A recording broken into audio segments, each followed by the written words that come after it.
It perfectly encapsulates everyone's experience in that movie. What a shithead. He's such a moron. He's such a giant meathead of a human being. But like he loves Steven, the genre, and I gotta respect that. And to his credit, he tried as hard as he could in that movie, and it shows. In a good way. It does, in a good way. Yeah. Absolutely put in his effort, yeah. And I just... Alan Rickman going, by God, I think you discovered acting. So good.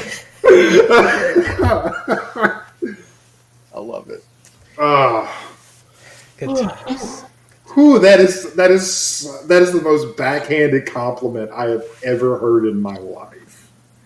It's true. But another backhanded compliment would say that we actually kind of started a show. But we did. We're on air now, by the way. How long have we been on air? I don't know. I don't know how long. I was about to tell you. The producer hit the button. I would have stopped you before you said anything embarrassing. Oh, well, that's good. No, you wouldn't have. You absolutely would not have. Would have clipped it out and put it on, like, TikTok, the TikToks. I'll put it on the TikTok. I would put it on... I think we're pretty TikTokable. I think all the kids are loving the TikToks. Taking it down. Papa John's was on the TikToks for a while. Yeah. He was doing pretty well. It's true. The only TikToks I particularly enjoy are the ones with crushing anxiety. Those are the good ones. Well, I feel like we could pump that out. Yeah, that's true. I got pumped. Well, speaking of, I was going to say, and speaking of crushing anxiety, this is Red Shirt Rejects, show about Star Trek and sci-fi and all the things. And the red shirts that couldn't even be red shirts. No, we couldn't. They weren't taking us in. We failed the PT test. At least I did.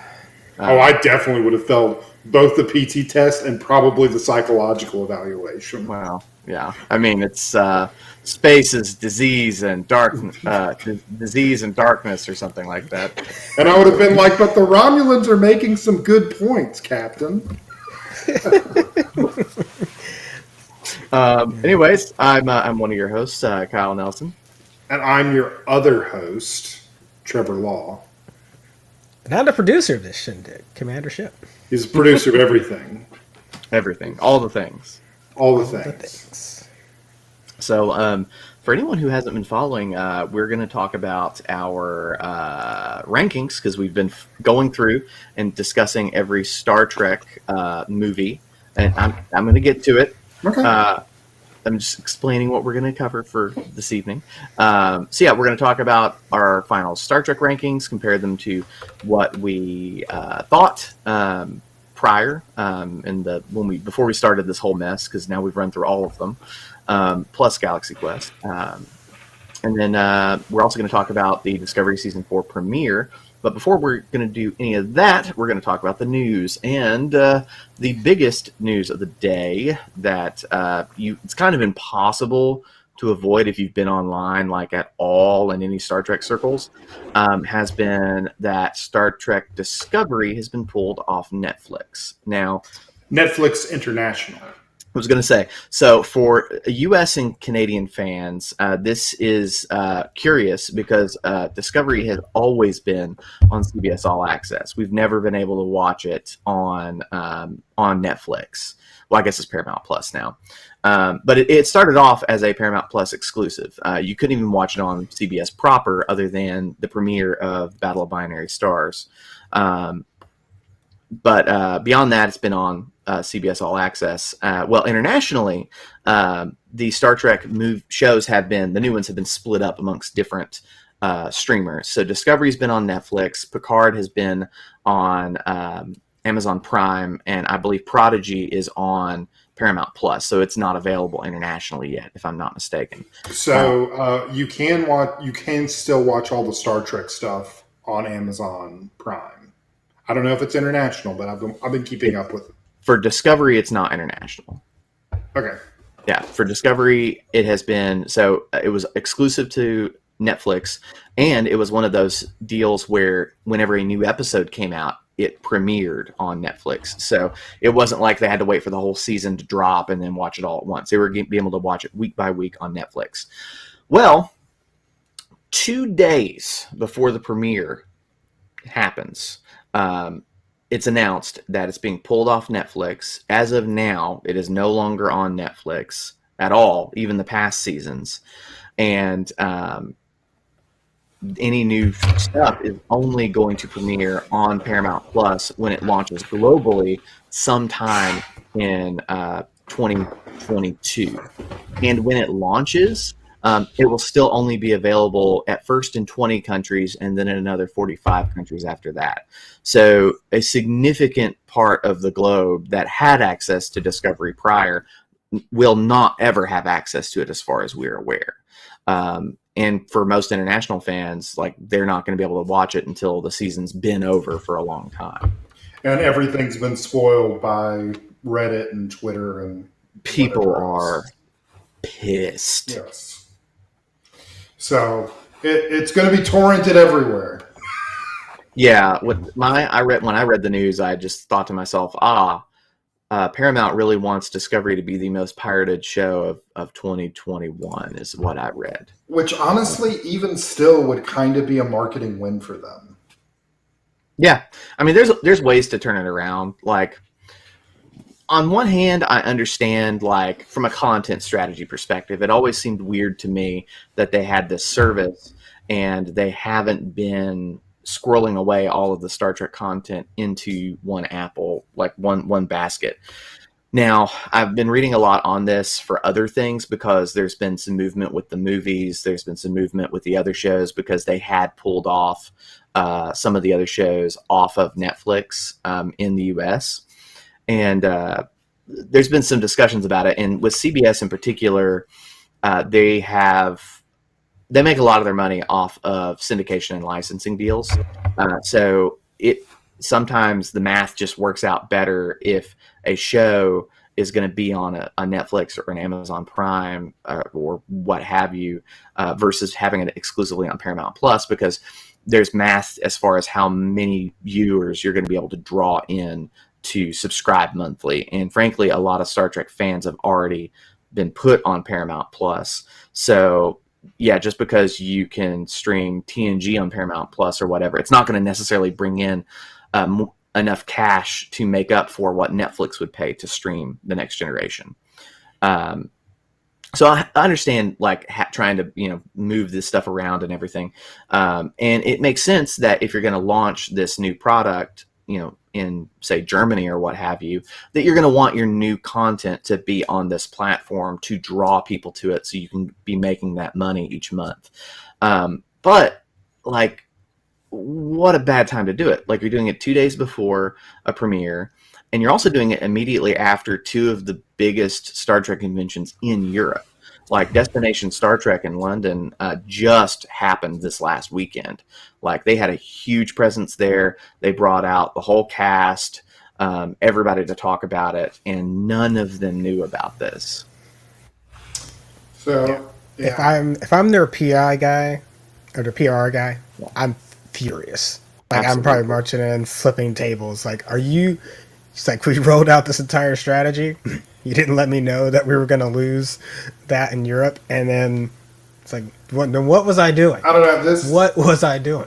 I don't know. Maybe it's just because I'm cynical, but when I see stuff like this, like, it's just like the kind of ham-fisted corporatism that I've come to expect from everyone. And so I'm just like... Yeah, because this is clearly a division that's not been involved with Trek. This is their licensing. Yeah. People, probably. And so it's just one of those things to where it's like, no, the numbers will bear this out. And everyone's like, yeah, but it's going to create a lot of, like, bad will. And the licensing guys will probably say something to the effect of, they'll get over it. Yeah, and they've had a bunch of change over there, too, in the last year, from being merged back under, like, one umbrella, because before you had CBS Viacom and you had Paramount on one side. Now they're one big happy fleet. And then they've gone through, I think, 2 CEOs, because obviously the CBS Viacom CEO had to go bye-bye for some Me Too reasons. Is that Moonves? Oh, Les Moonves. Yeah, Les Moonves. He decided that he wanted to be a bastard and did bad things for years, and finally went away. And then this ended up coalescing into the merger. Now they've moved up. Nickelodeon's former president is now I think he's the CEO now of Paramount, or maybe he's the president of Paramount now. Anyways, there's been a bunch of content changing and executive turnover there that's, I'm sure, causing a bunch of realignment as far as their content strategy goes, and with streaming in particular. It just kind of sucks that it's happening now, and that they couldn't have worked out some kind of deal with Netflix to keep it on there at least until, they're closer to launching Paramount Plus, at least in their initial wave. I don't know, this kind of feels right, because it's not Star Trek without at least some kind of like backrooms insanity where no one seems to know what's going on at any given moment. Yeah. And things are just happening. Yeah, because I don't know if you guys have looked at the calendar and looked at the way like all the Star Trek stuff is dropping, but like we're going to have solid Star Trek from this point on. Like for, I think, a year, there's going to be a new episode of a show just coming out. So, yeah, because when is season 3 of Lower Decks coming out? Season 3 of Lower Decks will be coming out, I think, after Picard season 2. Wow. Yeah. Which Picard season 2 will be coming out like the week after Discovery wraps, I think. So they like, and in honor of Discovery being good, I have called them STD for a long time. Yeah. I shall now start calling them Disco, because they have earned the right to be called Disco. They have earned that. They have their own shirts, but fine. Oh, so like if I get shirts made, that becomes truth? Yeah. Hey, I remember the whole reason I started calling it STD was because, at first when it was first announced, it was called STD, and then And they did not think that through. They didn't think it through, and then Zach was like drinking at I think Masquerade with Rod Roddenberry at one of the STLVs, and Zach made the comment about it being STD, and Rod Roddenberry was like, "Yes, and I want you to catch it, catch the disease." And spread it to everybody.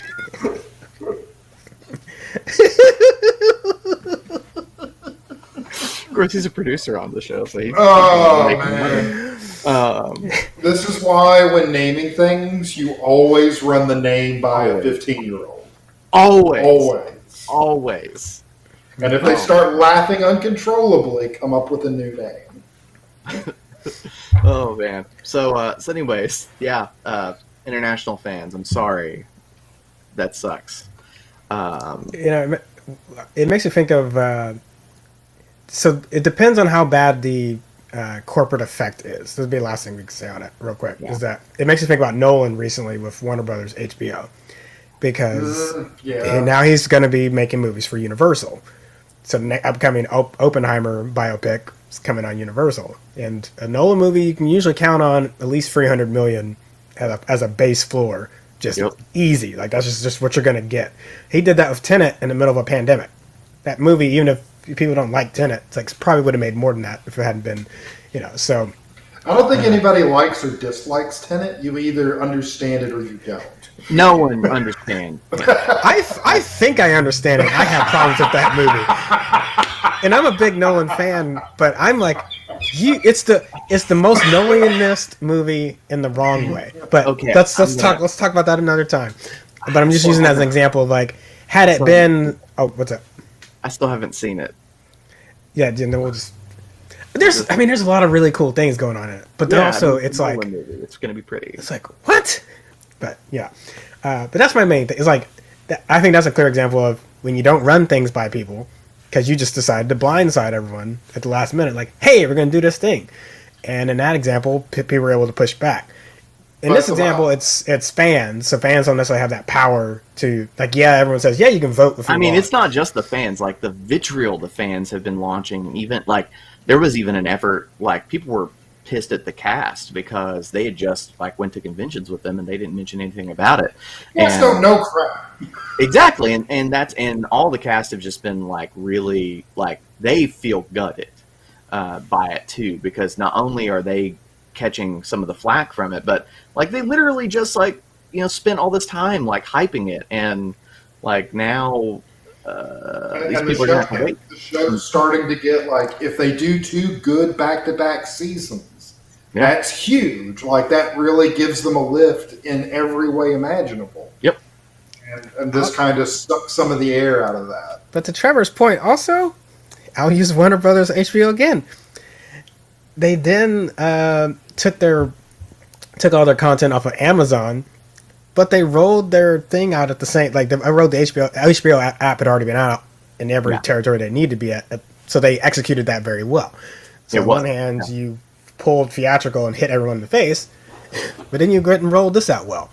Like, so I think it's just one of those things to where it's just like everybody's trying to consolidate. And if it's ugly and messy, so be it. Like, I think that's what the executive's mindset is on this stuff. Because that they understand that if their brand does not become an essential streaming service, then they are not going to exist. Because right now, Disney Plus, guess what, guys? You have the biggest brand in the world, and everybody's like, why do we want Disney Plus again? What's on here? And I'll be honest. Yeah.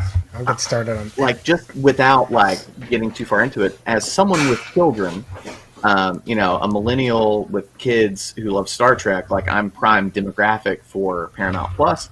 And to be frank, we use Paramount Plus more than we use Disney Plus in our house because aside from having all the Star Trek stuff on it, it so also much has, Nickelodeon stuff. It's all the Nickelodeon stuff, and like they honestly arguably have better content. Like if your kids are into watching like movies and stuff, then I can see Disney being a better buy. But yeah, it's like they're actually fairly close competitors as far as I can tell.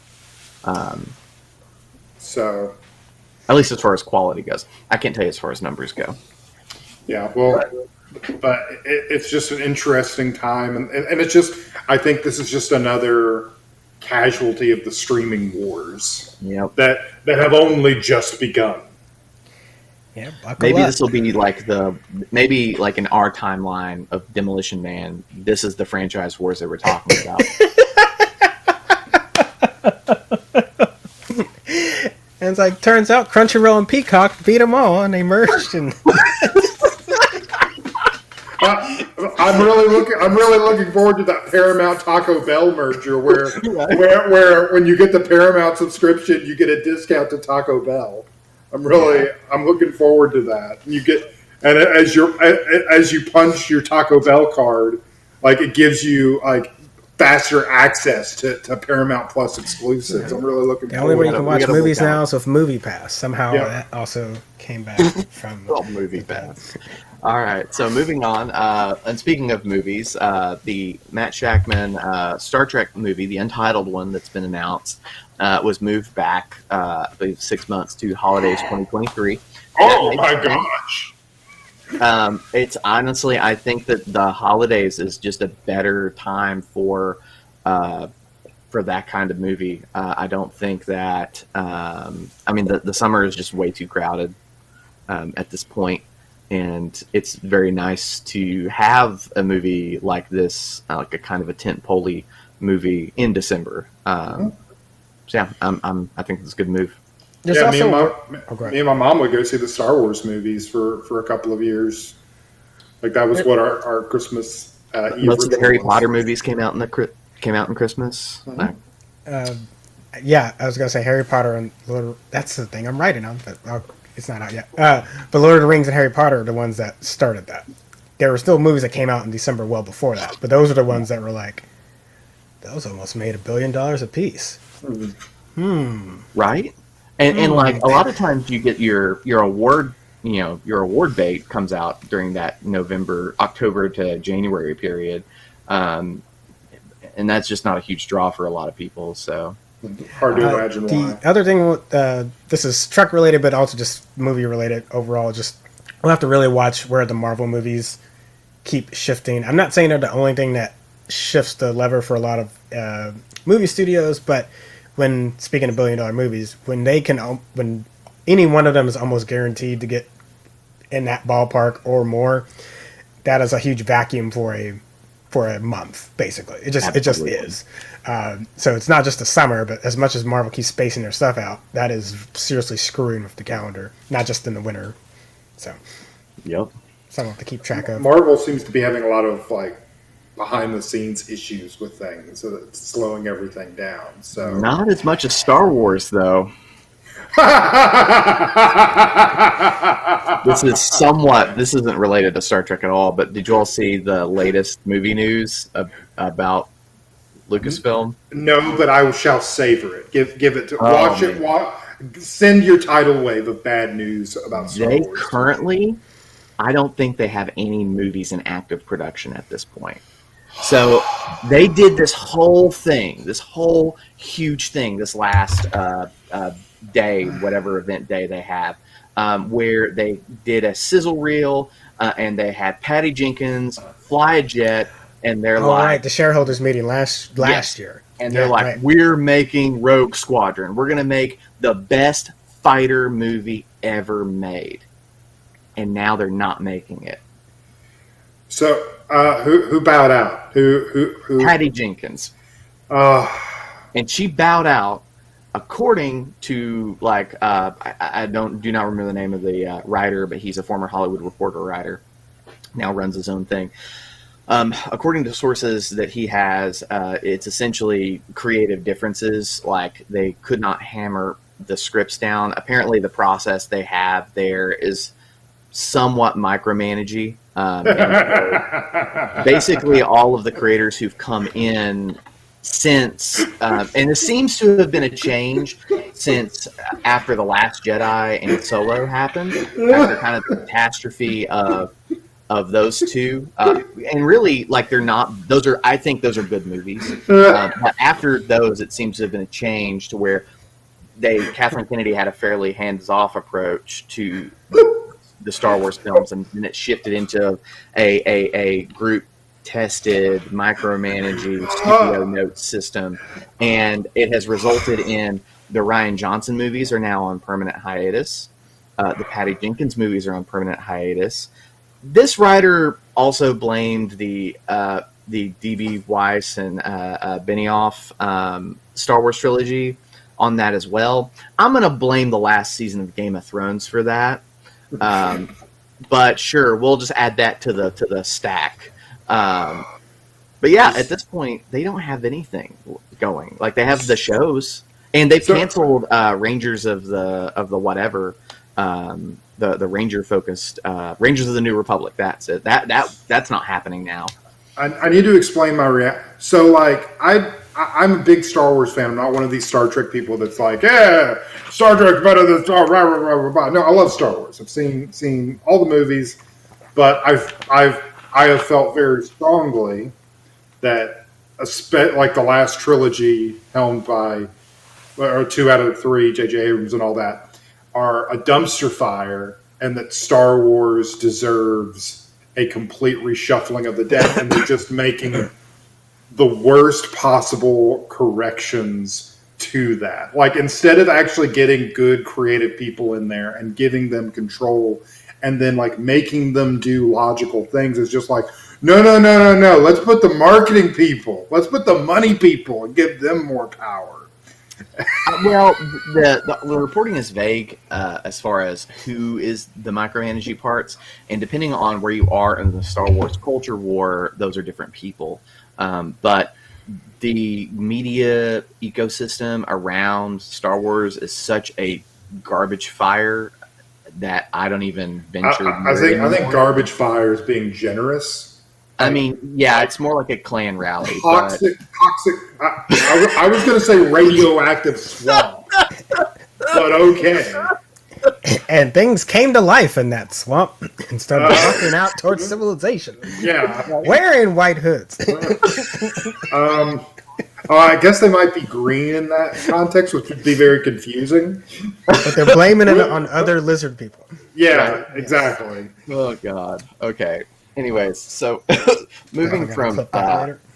from that trash fire, we're going to talk about our movie rankings. All right. So to start with, we're going to break them down by era.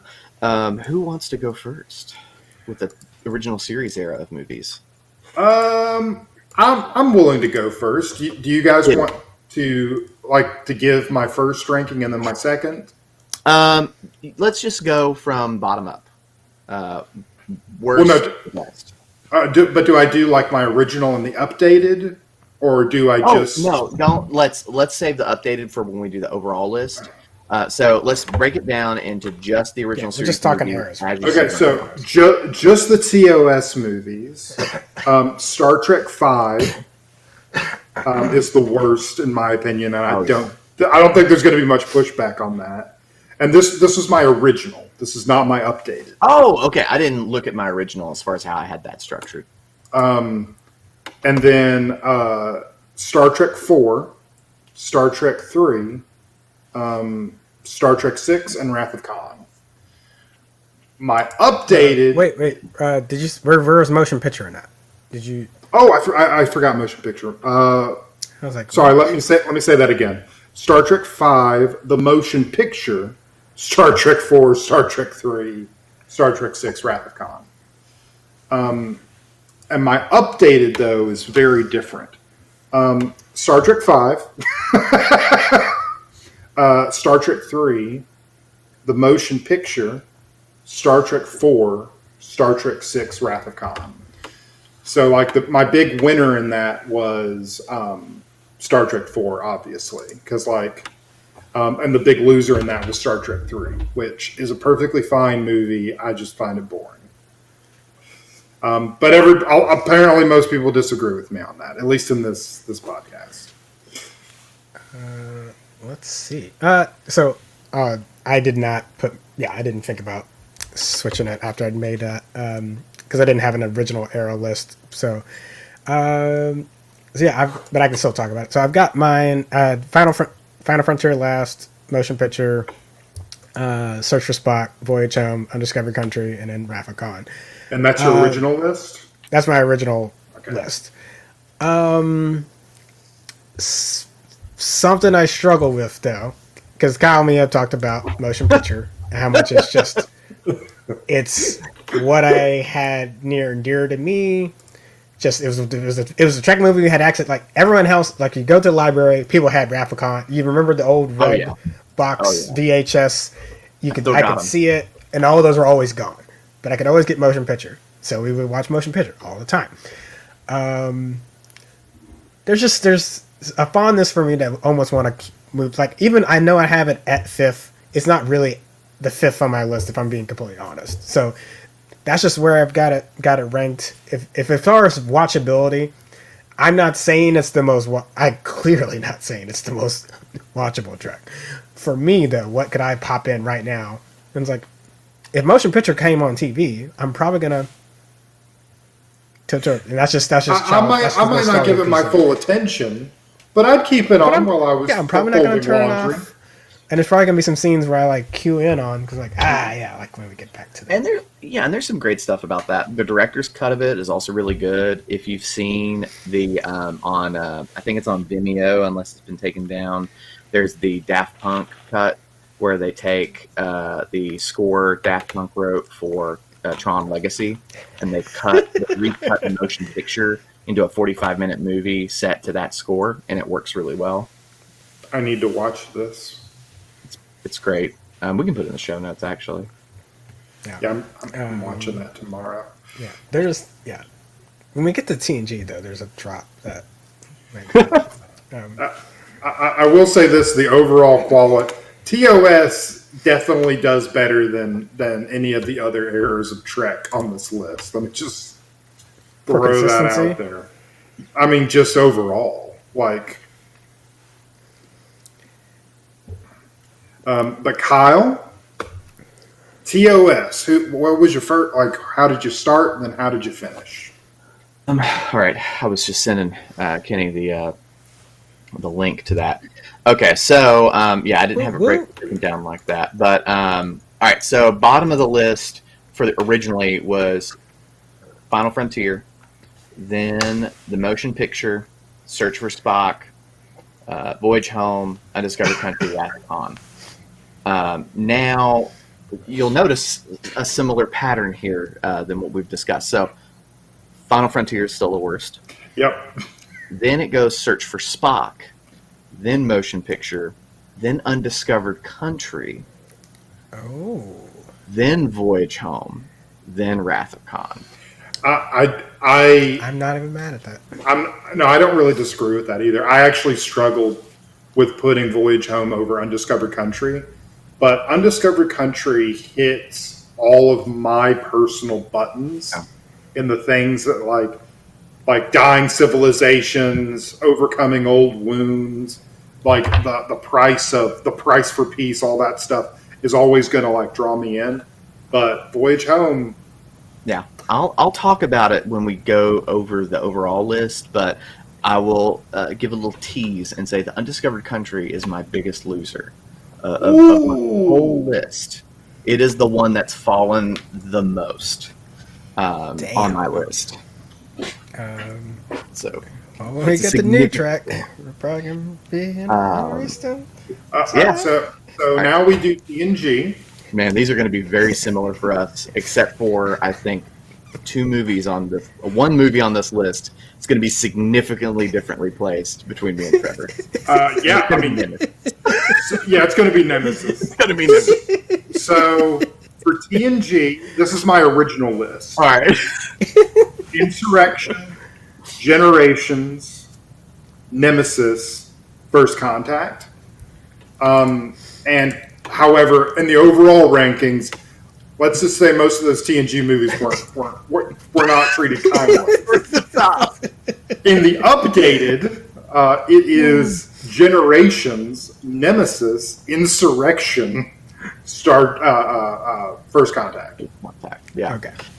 And Generations was the biggest. Star Trek 3 and Generations were the biggest losers on my list, where they just like nosedived. Insurrection was one of the bigger winners. I still hate some of the decisions of that movie, but it's a perfectly fine movie.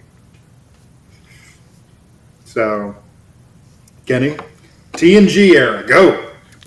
Yeah, we got the exact same. Because again, I didn't read it before I'm back. So yeah, it's Generations, Nemesis, Insurrection, First Contact. I mean, if you think about how I talked about Insurrection, you could guess where everything else is going to fall out. And I absolutely loathe Generations, so there's no way. Like, Nemesis is bad, but I'd rather watch Nemesis before I'd watch. Nemesis I don't own Generations, and I probably never will.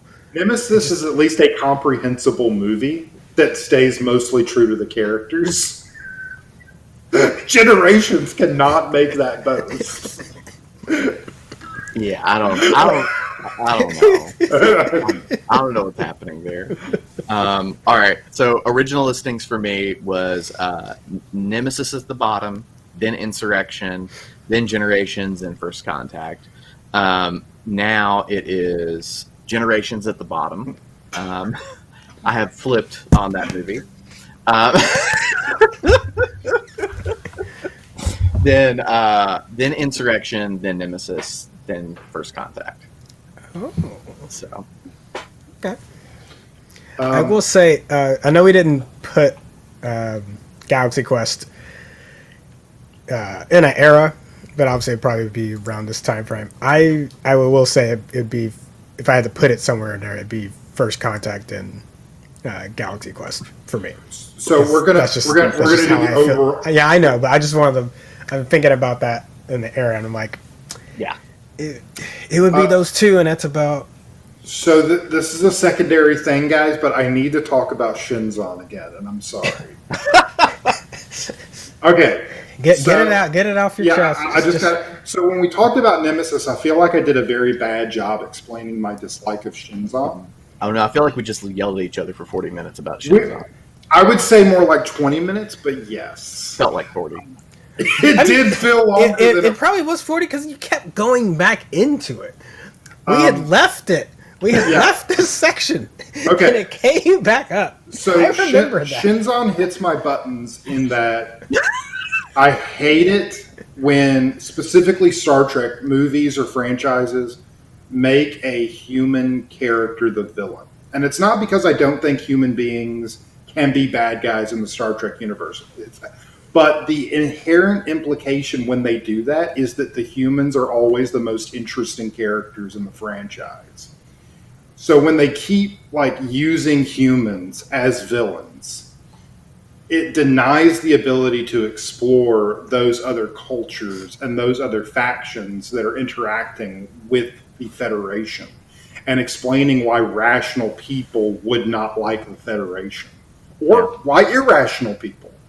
And so I really hate when they, and Shinzon hits that again because not only is he a human character, he's just a dark reflection of our main character. Quite literally, he is an evil clone. And so again, the inherent implication is that the most interesting people are our heroes, and the only people worthwhile looking into are our heroes. And so it really bothers me when Star Trek does this, whether it's in the shows or whether it's in the movies.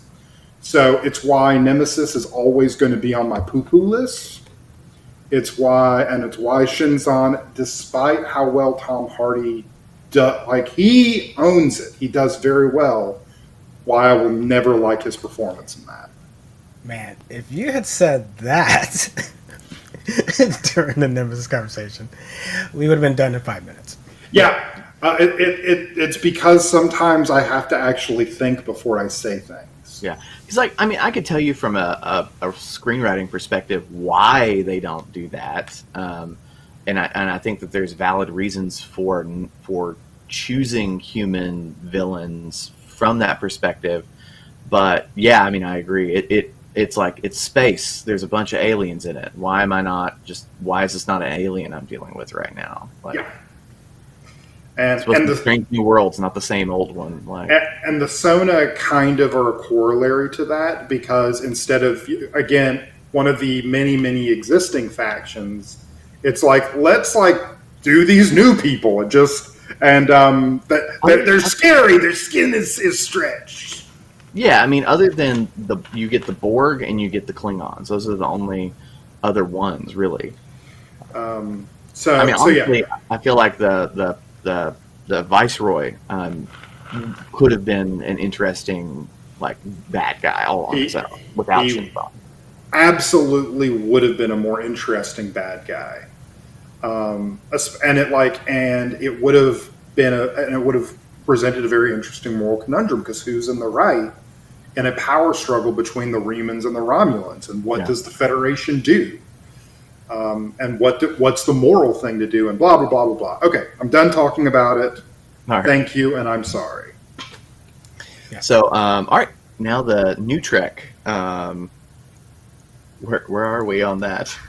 So for new Trek, unsurprisingly, Into Darkness, and then we have the Star Trek 9, and then we have Beyond.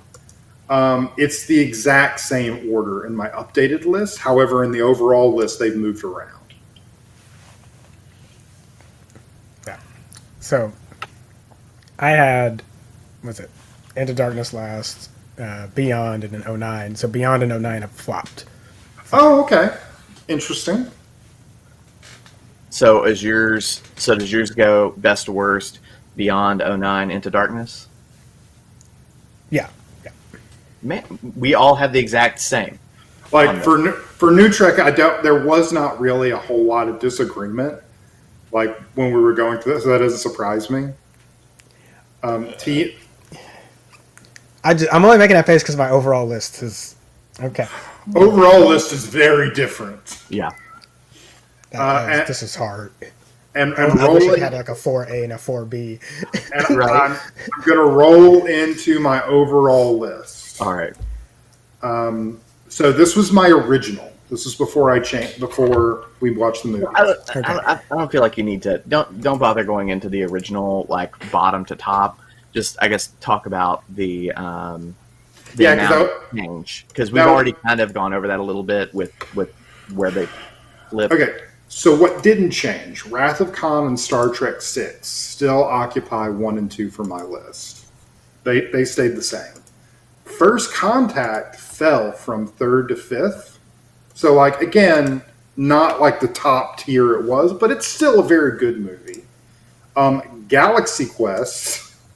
Wait, First Contact is 5th for you? Yeah, First Contact is 5th. Whoa. Wait, how did we not talk about that the first time? Whoa, okay. No.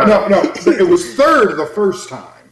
It dropped 3rd the first time, if it dropped to 5th. No, okay, Kyle's still right. Look, so what is your top 5? My top 5 updated is Wrath of Khan, Star Trek 6, Galaxy Quest, Star Trek 4, First Contact. Oh. Yeah. Oh. Yeah. Because as much as I love and this goes when we talk about TNG era again, I will have barely contained Venom. But the reason why is because, like, I feel like those 4 movies, while, like, we can argue about the quality and all that. Yeah. But my top 5, I feel like, are more Star Trek than First Contact. Because First Contact is a horror action movie. Yeah. And while I enjoy it, and it's very interesting and it's very good, and they do a lot of, like, it's still, like, my number 5. Obviously, I still like it, and I'll still watch it. But I feel like Galaxy Quest and Voyage Home, like, are just better movies that better encapsulate the optimism that is Star Trek. Okay. All right, so let's go down the rest of your list. No, yeah, okay. So that was my top 5. Number 6 was Star Trek Beyond. Like, excellent movie. And then Star Trek 9 was right below 6. The motion picture was a big winner for me. Like, Star Trek Beyond and the motion picture are, like, very big winners, because the motion picture was, like, I think 2nd or 3rd bottom. Oh no, wait. It stayed exactly the same. It went from 8th to 9th. Star Trek 3 moved up a little bit. Insurrection was a really big winner, because it was my bottom. It was near the bottom, and now it's moved up 4 spaces. Oh, wow. But yeah, Generations was probably the single biggest loser. It went from 3rd to the bottom. It's just TNG movies do not get a lot of love from me. Yeah, it's those are probably the most significant movements, I would say. But like the motion picture, I actually put Star Trek 3 below the motion picture. I would actually rather watch the motion picture than Star Trek 3 if I had a choice. Yeah, I put it below. I would not agree with that statement, but I will say I do have the motion picture above Search for Spock. So yeah, some not too surprising changes. Funnily enough, Into Darkness moved up on my list because it was at the bottom, but it moved up 2 spots to be. What did you put underneath Into Darkness? Nemesis and Generations. Ooh, oof. Yeah. Oof. Because even though Into Darkness is an incoherent mess of a movie where people do things because the script tells them to, I at least can enjoy it. Because there's lots of pretty lights hitting me, and everybody's very attractive. I can enjoy watching every single Star Trek movie except for Into Darkness.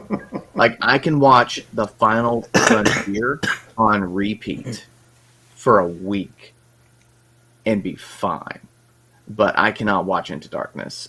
It makes me make me make flames on the side of my face. You literally cannot speak. You dislike it so much. I hate it. Like there's parts of it that are fine, but it's anyways. Commander Ship. All right. So the reason I'm really excited about, long story short, the reason I like producing on this is because I can be a reviewer, but I don't have to necessarily have as hard of a reviewer hat as I would have. Yeah. So I don't necessarily have to do, like, I may still have Roger Ebert's 2 big rules of you gotta be technically well made and be enjoyable, but you better not shit the bed on both of those. Like, that's not going to work. But my third rule of that would be, is it good Trek? That's what I would agree. So with that said, there were some changes. My top 5 originally, let me scroll back up here, was Wrath of Khan, Galaxy Quest, First Contact, Undiscovered Country, and Beyond. What it has changed to, let's go back here, still Wrath of Khan, First Contact moved to second, Undiscovered Country, Beyond, and then Voyage Home. So our top 5 is the same, just in a different order. Yeah, because I just think there's a lot of development that happens in First Contact. It's just super solid. So I just couldn't drop it down. Then we get to all right. This is where I think we're gonna get to a little bit of flop. Because originally I had was it 6, 7, 8, 9, 10 was Voyage Home, Search for Spock, 09, Insurrection, Into Darkness at 10. So from 6 to 10, now I have 09, and I moved 09 up because of it's well built. It is Trek. We could argue about the trekkiness of it, but there's enough Trek there. It is very well made, and it's super enjoyable. I would like to get my hands on those ample nacelles. So it's like, I'm trying to take Abrams away from it for a moment. I mean, let me just set him aside for a second. It's a near perfect movie from just a reviewing perspective. It's a near perfect movie. Yeah. So I didn't want to keep knocking it down for that. Let's see, where am I at? 7, Search for Spock. 8, Galaxy Quest. 9, Insurrection. 10, Motion Picture. Motion Picture moved up quite a bit because I was like, screw it. I'm letting my nostalgia push that one on up. Galaxy Quest. This might be mean. Just whatever you want to say. I know it is the spirit of Trek as we're watching that show. Or watching that movie. I'm not knocking that. There's a reason. There's a reason it's in this list is because of how well it is emulating those things. But at the end of the day, I also did not want well-deserving Star Trek movies to get bumped out by Galaxy Quest. No matter how much I love that movie. That was just kind of as I've thought about it more and more, I'm like, I don't know if I'm comfortable with this movie not being in this top 5 or even in this top set being knocked out by Galaxy Quest. So that's the only reason it continued to drop down. But it's not really a knock on Galaxy Quest. It's just more of about a... So, and then my last 4, originally I had Motion Picture, Nemesis, Final Frontier, Generations, and now it is Nemesis, Into Darkness, Final Frontier, Generations. So nearly the same. Nemesis moves up 1 spot, and obviously Motion Picture moved up a spot. So your film Nemesis not getting a lot of love in our lists. I know. It's hard. It is an imperfect movie. And that's a really nice way to phrase that. Polite. Yeah. Yeah. All right. So yeah, I don't know how my list is gonna go. All right. So my old top 5 is pretty predictable. Wrath of Khan.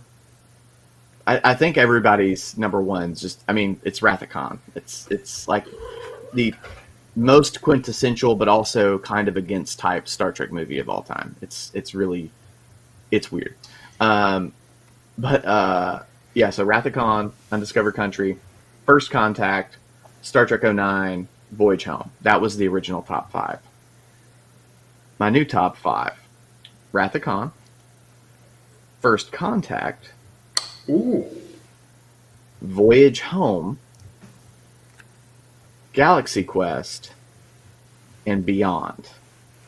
Oh! Beyond beat Undiscovered Country? Beyond beat Undiscovered Country. That's what I'm saying. Undiscovered Country, like when I approached this list the second time, I of course trekkiness. Whenever I review Star Trek, because I'm a fan, trekkiness is always going to be a component. But my thought was, okay, so these are all Star Trek movies, and I think on a fundamental level, they all have the Star Trek DNA so well ingrained in them. Well, with the exception of one, have the Star Trek DNA so well ingrained in them that judging them on trekkiness is really hard, because I feel like they all perform pretty well in that front, even Galaxy Quest. Although it's much more subtle because it's a different setting and different characters and different ideas floating around. But so then I focused a bit more on the technical aspects of the film, like how well, from a grade of imperfect to perfect, like how well are these movies made, how good is the acting, how solid is the script, and just sort of looking through all of that stuff. And so in making that decision, that's what sort of moved, in particular, Voyage Home and Galaxy Quest up so much and moved Undiscovered Country down so much. Because I would argue that those first top 4, like Wrath of Khan, First Contact, Voyage Home, and Galaxy Quest, are perfect movies. Like in every way, they're just flat out perfect movies. You could take them and teach them in screenwriting classes, teach them in film school, and those are just flat out perfect movies. But Beyond, I put Beyond up because it's sort of like when Kenny was talking about the motion picture. It's one of those movies that I can just have on all the time. Like, I just love it. It's not a perfect movie. I think it has some missteps in it, but I just really like it. Yeah. And it absolutely is the redheaded stepchild of Star Trek movies. Or, no, it's the forgotten Trek. Continue. Yeah. But all of those moved up slots at the expense mostly of Undiscovered Country. And so I guess my next 5 were, number 6 is Star Trek '09. Oh, I disagree with that. Then number 7 is Undiscovered Country. Yeah, I disagree with that. 8 is the motion picture. 9 is Search for Spock, and 10 is Nemesis. So, yeah, motion picture and Nemesis all moved up to, along with most of my top 5. Search for Spock moved down 1. Undiscovered Country moved down 5, because that was my number 2. And so, on my review of Undiscovered Country, I think that the primary reason for that is that it has the saggiest middle of any of these Star Trek movies.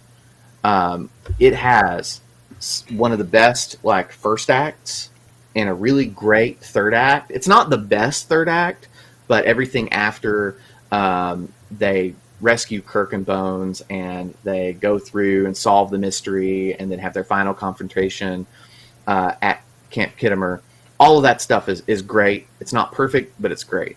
But the middle part is so slow. Like everything that happens at Rura Pente. The investigation and the Rura Pente stuff. The Rura Pente sequences are just they suck. Like, they're not well acted. They're boring. Like, I'm just sitting there like, I don't care about any of this. The investigation, I think, on the Enterprise is fun and entertaining, but it's not written like a good detective story would be. It's not like good detective stories have a way of pulling you into the mystery, and this one is more like, well, we're checking notes to show that they're doing stuff and that they're investigating. So it's a really saggy middle, and when you've got it compared to these extremely tight, well-made, well-paced movies with very few imperfections, if any at all, that's why it moves down so much. It's mostly just the second act problems I think that movie has. Even though I love it and it's near and dear to my heart. I dropped it down. And then Nemesis is my number 10.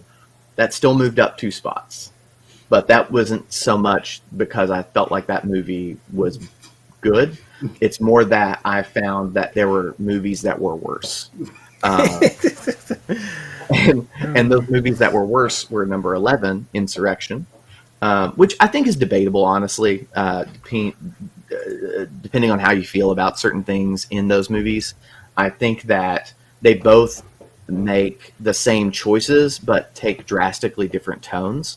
And just the tone that happens in Nemesis is a tone I like more. And I think Tom Hardy's performance, and really everybody's performance in that movie, I feel like pushes it over the top for me. Insurrection, it doesn't take itself seriously enough for me to invest in it as much as I do Nemesis. Like Insurrection's almost like, we're having a fun swashbuckler thing, and that's cool, but that tone doesn't connect to me as much as Nemesis does. These are all incredibly chewy steaks, so you know what? It's fine. Yeah, right. It's like, do you like Logan's or O'Charlie's or whatever? It's like, yeah. Do you like your chewy steak slathered in hot sauce or ketchup? Right. Yeah. Like, you like your steak from Waffle House or IHOP? Like, it's that's it. How dare you? So analogy. No. Okay, what are we doing? It works, but we've broken bread together. We've been in Indianapolis. We went to Elmo's. How could you? Good day, sir. Some steak is terrible. I said good day, sir. Hey, I mean, I will eat any steak. I will too. At any point, but some are bad. Yep. And that's why I think like comparing Star Trek to steak, because I'm gonna eat it regardless. That doesn't make it good. And if me and Kyle are eating the same charcoal blackened steak and I see him slathering ketchup on it just to wolf it down, and he sees me pouring hot sauce on mine, there's not going to be any judgment. There's not going to be any shame in that moment. To be clear, though, I'm not putting hot sauce. Well, no, if it's steak and eggs, I will put hot sauce on it. But otherwise, I'm not putting sauce on it. Whatever. Unless it's like a Bernaise or like a Burgundy. I'm really sorry. I use these analogies. Or a smoked chili butter I had at He's gonna keep. I wonder how long he's going to be able to keep this going. How many sauce variations he come up with? But none of that High chimichurri or A1. Get that out of here. Anyways, so then bottom 11, Insurrection, Generations, Final Frontier, and Into Darkness. So no real surprises there. Biggest loser for me is Undiscovered Country. I had a lot that moved up too, but I feel like moving Voyage Home to the number 3 spot is probably my big win.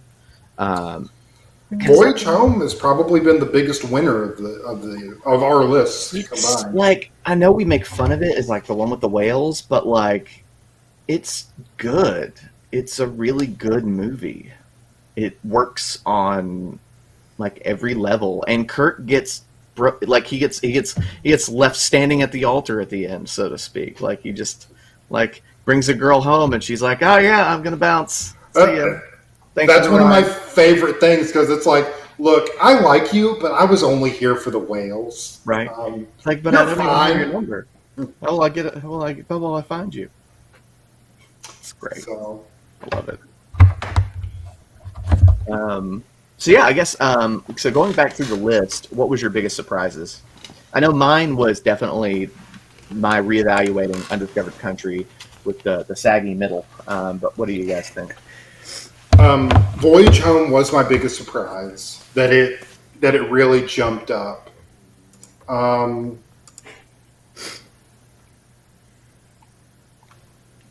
That was really the only, and like Insurrection, but Insurrection really didn't move up that much. It went from like 13, it went from 13 to 10.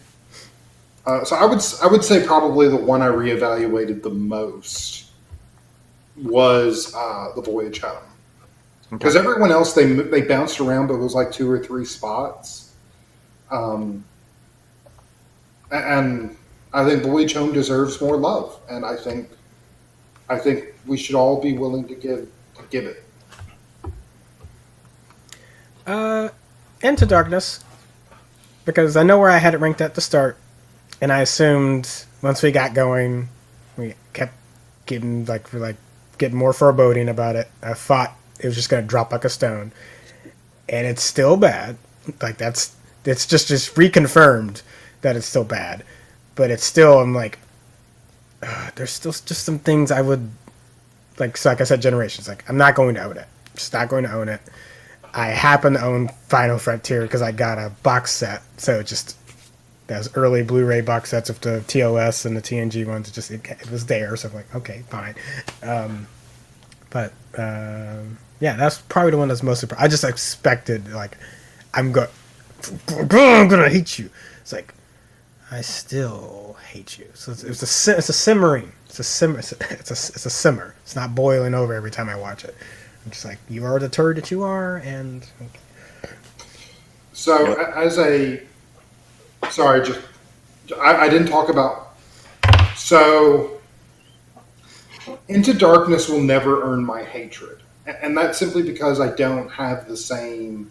I'm never going to have the same level of emotional investment in that era of Star Trek. And 2, it's just because I'm not going to have the same level of emotional investment to the TOS crew as well. Don't get me wrong, I like them, but for me, Star Trek will always, like, the core of Star Trek in my heart is TNG. Yeah. And so the TNG movies, when they're bad, will always earn my hatred and my contempt, because we got one good TNG movie. And the others, they're not even bad in an interesting way. Like, they use lazy, tired tropes in lazy, tired ways. And show an aimless franchise incapable of trying or thinking about anything beyond a very narrow focus. And I hate it, and I'll always hate it. Yeah, that's fair. And so, like, it's seeing something you love, and it's like, oh yeah, we can't really do anything with this. So We could have had Heart of Darkness in space. we could have a lot of things in space, Kyle, but instead we got nothing. So Keep getting Moby Dick. Yeah, always with the Moby Dick references. All right, so favorite moment out of each era. well, no, you didn't list your big losers or like your final thought. Oh, okay. Yeah, it was just the biggest loser was Undiscovered Country. Biggest winner of Voyage Home. Sorry, continue. So yeah, favorite moment out of each era. So I guess to end it on a high note, what's like the favorite thing you like out of each era of Trek? And TOS, It can be a moment. It could be, a plot idea. Like, it's one of the most quintessential TOS movies, I think, where Spock reaches over and Vulcan nerve pinches the punk guy on the San Francisco bus, and his face falls forward and turns off the stereo. And it's so fun. It's so goofy. And it perfectly encapsulates, like, so many things, and it's something that's always going, if not make me laugh, make me go, huh. And you know who that guy is, right? No clue. Okay, so you have seen his work. So let me pull it up. He was Leonard Nimoy's assistant during the making of that film. And Oh, so fun. he wrote. He was like really musically inclined. He wrote that punk song that was playing on the I TV. hate you. Yeah, and let me see. I'm trying to find his name. He's like street punk or something like that. Punk on Bus. So his name is Kirk R. Thatcher. You would know him best as the writer and director of Muppet Treasure Island. Fantastic. He has been a Muppet guy since the mid 2000s. So he has written and directed multiple films. He has been a puppeteer. He wrote all the music for like Muppet Treasure Island. He's done a bunch of stuff. But but one of the things that I find the funniest is he also, because Kevin Feige is a huge Star Trek fan, and he has a cameo in Spider-Man: Homecoming, and it's Old Punk is the name of his cameo, and its implication is it's the same sort of. And that Star Trek and he's got the same Inf- radio. Yeah, That's fantastic. That's absolutely fantastic. anyways, I just always like to bring that up whenever that comes up. TNG, my favorite moment.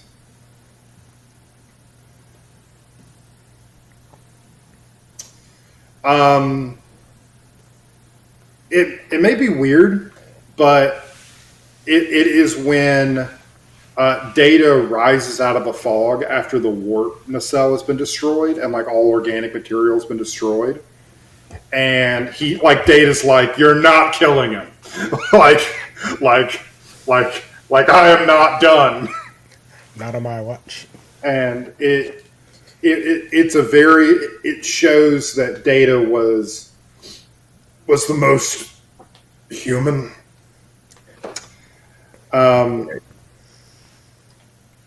And of New Trek,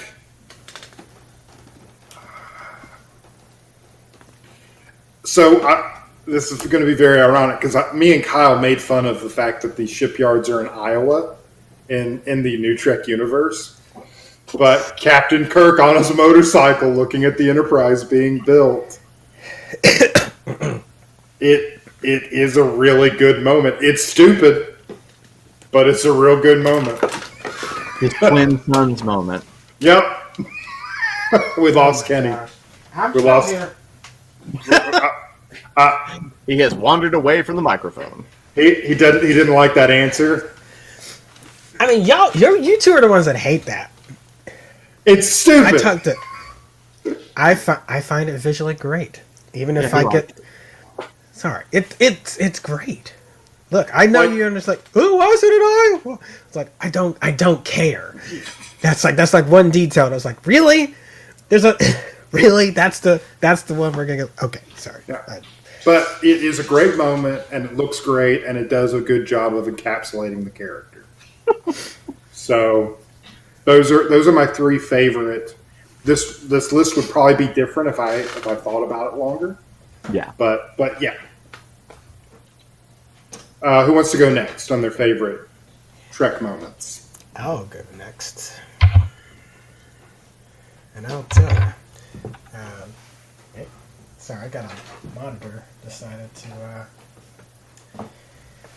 Decided to clap on you. Yeah. Uh-oh. Hold up. There we go. Cool. All right. That unfortunately not any slides back. Okay. For TOS, I don't necessarily have a moment. Well, okay, it's two things. One, I think that I talked about this line. I didn't get to pull it up before the show. When I wrote about the long Enterprise scene being like someone that you haven't seen in a long time, and they come back and all of a sudden they've matured, and you're like, oh my gosh, what is about the Enterprise scene of like how long it's like, this is almost inappropriately too long. Might be the best line I've ever written on the website, I personally think. But it made me think about that's just started this trend, and Trek wasn't the one that started the trend of like just having great orchestral music in space, being accompanied by a great shot of the ship getting ready to depart space dock. That wasn't brand new to Trek. They didn't kick that off. But do I think Trek does it the best? Yeah. So much so that like we're watching Lower Decks, and I'm watching an animated ship, and I'm like, wow, this is still doing it for me. And and they're doing the thing.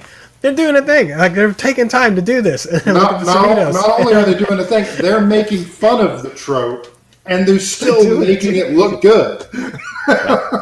So as much as I might knock on motion picture for other issues, for the how, like, again, we could shorten that up. There's a reason for that madness. Like, you got to show the car. It's like it's like the Batmobile comes on screen. We gotta have it. So I appreciate TOS especially for giving us those, like, hey, you came here to enjoy. Like, you want to see these characters.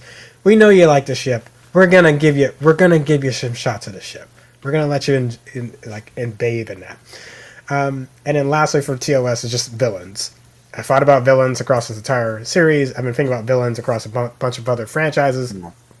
And regardless of what you want to say, quality-wise, across movies, I just think the threats they've had to go against are wide and varied, very interesting threats. Cybok is such an underrated villain. Yeah. Final Frontier might drop like a stone on the list, but if we were re-ranking by villain, that might be an entirely different. I think my list would be completely different. It might be all TOS at the top, to be completely honest. I think about it, but I would not be surprised. Crawl and the Borg Queen would be the only ones that could actually compete on that list. Soren is also really good in Generations. Generations sucks.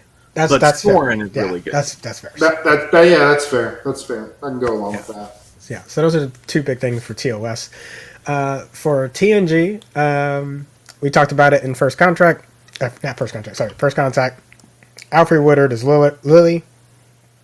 So thinking about villains, if you think about side characters, or supporting characters in the movie, or honestly, you could call her a main, if you want to be completely honest. She is a main character in that movie. Yeah, she's a main in that one. It's surprising. It was a highlight. It's not a knock on her or anything. It's just, but it was like, this is really good. Yeah, she shows up and she just takes up her role, like, and she's necessary to the plot. Like she performs a good function there. Like you need her there. Like she's the only character that has no outside perspective, or nothing but outside perspective, and she's the only one that's not in awe of Picard. Yeah, and won't do whatever he says. Like they're probably accustomed to your orders making sense. But such a good line. And as a black film writer, film critiquer, like that's also another way to get something more accessible. Because it's not a knock on Worf, but there's still that whenever you see a black character in space, yeah, it always can make a disconnect because you're already othered in normal life. So then you get to see someone else like you on screen, and then Geordie's also got to wear a visor, So just it's not bad. It's just there can be some barriers. That was refreshing of like. Oh, you let her do that. That was a choice. It worked. And then lastly, the Enterprise E. And that's it. Enterprise E. That's just Enterprise E. Now, long story short, I love the outside look at the Enterprise D. I love the halls, the warp core of Enterprise D. Hate the bridge at Enterprise D.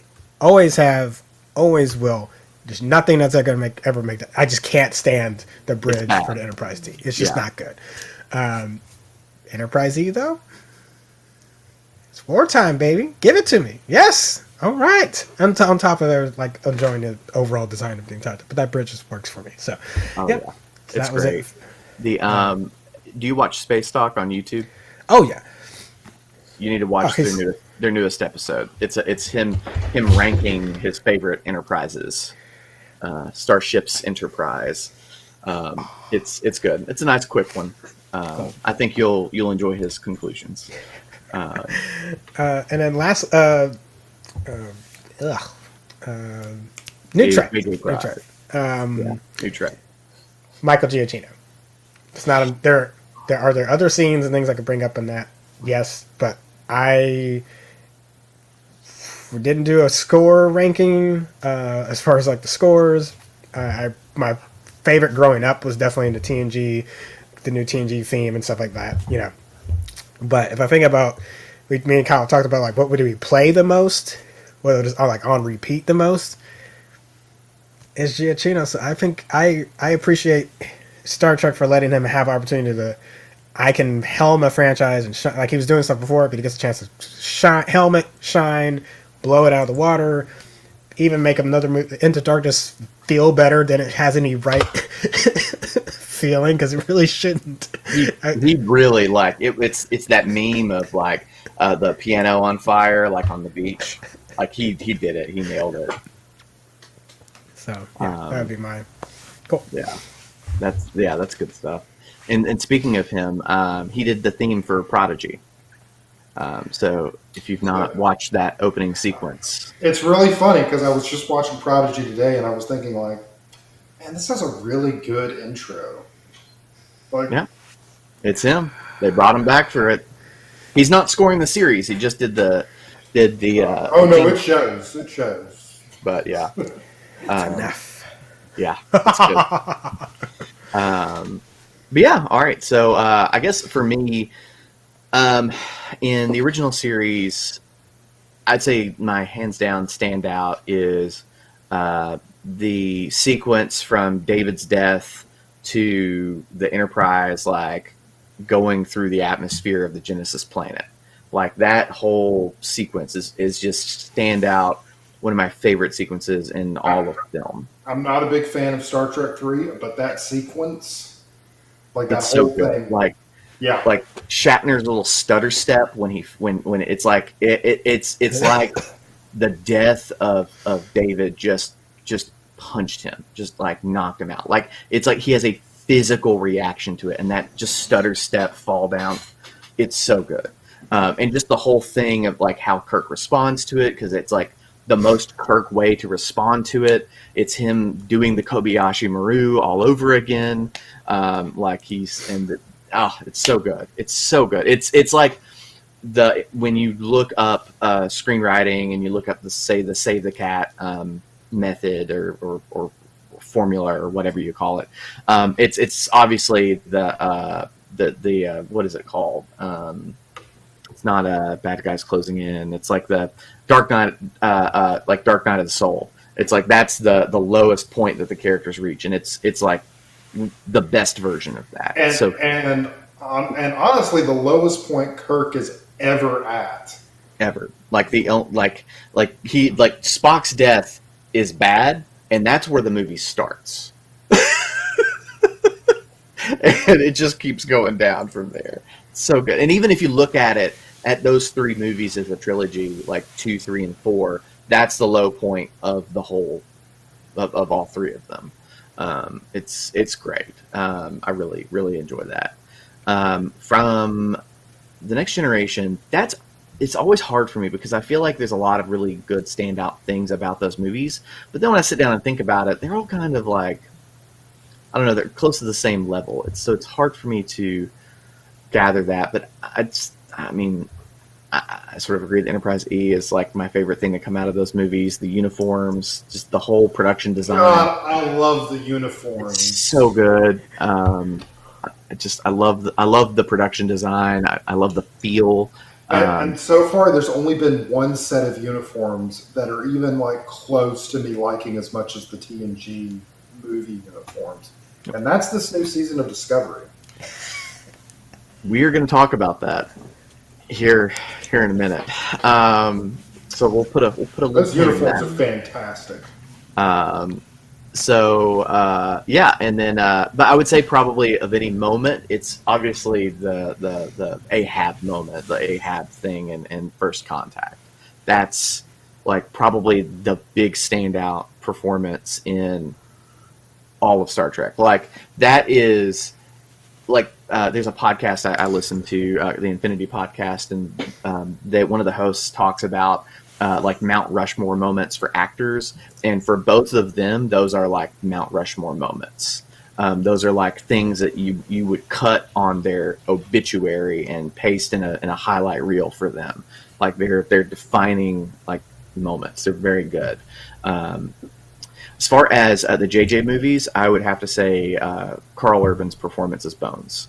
Hands down, without a doubt, my favorite aspect of the entire JJ movies, and in particular, him and Spock's relationship in Beyond, and the way that they interact. It's fantastic. It makes that movie for me. Love it. Yeah. Given the screen time he has in 09, he has to nail it when he comes on that screen for the first time, and he just absolutely does. Like, drag him out of a bathroom because it's the only place that doesn't have any windows. One day I want him to come back to do these movies, and I want him to have the beard and the disco bone medallion. Disco Bones is the best Bones. Disco Bones is best Bones. It's great. It's the most jarring thing. It's so good. In probably all of Star Trek, when you see Bones in like the solid gold dancer. It's so good. It's so good. Oh, I love it. All right, so yeah, that wraps up the movies. Do we have any other thoughts? Woo! We did it. I don't really want to watch these movies again for probably another year. Knowing me, I'll probably throw in one soon. I'm definitely going to be watching this the motion picture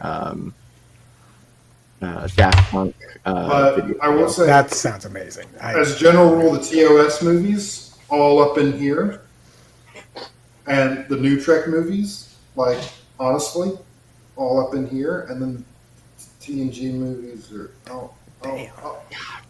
we're here. We're on the screen.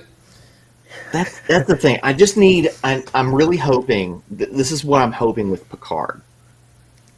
I need Picard to give me one last ride with the next gen characters. I need the Enterprise E, and I need them to have one last ride. I need them to have that. I need that. I need them to have one good one. Too bad they're going back in time on some totalitarian. Well, that's in season 2. We don't know what season 3 is happening, but this isn't scuttlebutt. This is 100% confirmed. So the art department for basically the original series, the motion picture era, the Berman era Treks, they're all working on the season 2 and 3. So you've got the Okudas are back. You've got Doug Drexler. You've got John Eves. They're all back working on the sets and the ship designs and costumes, all of that. While I do not have a lot of faith that Picard will be good, however, this is the pessimist of the group saying this. I think Star Trek, the Kurtzman era Star Trek, may have turned a corner. Yeah, we're seeing a lot more quality consistently bubbling to the top here. And the stuff that's not good or bad, it's stuff I can that's easy to fix and easy to overlook. So again, that doesn't mean that's gotten over to the Picard stuff. It could still be another Mass Effect copy and paste nonsense thing.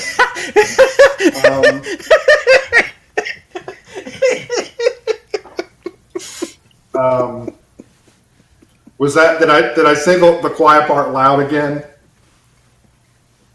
Yeah, a little bit. But Drexler has said on Facebook here recently. I've seen the screenshot of essentially in a response to a Trek Core article. He said don't worry, guys. Picard is the Star Trek that fans have been waiting for. So those are big words. That's big hype, but that's coming from a Trek veteran. So we will see. But I'll believe it when I see it, but I'll give them the benefit of the doubt. But in speaking of Kurtzman era Trek possibly turning a corner, we have the Star Trek Discovery Season 4 premiere that happened today. Woo-hoo. Or last night if you were on it. I watched it a few hours ago, and my cold, dead heart felt things in its darkest corners. Good things, happy things, positive things. These are not words I have associated with Kurtzman era Trek. And so it's like it's really three good season premieres in a row. And last season was just like nothing but good. Season 2 was like started here and season 3, I have no reason to believe, or season 4, that this level of quality won't be maintained.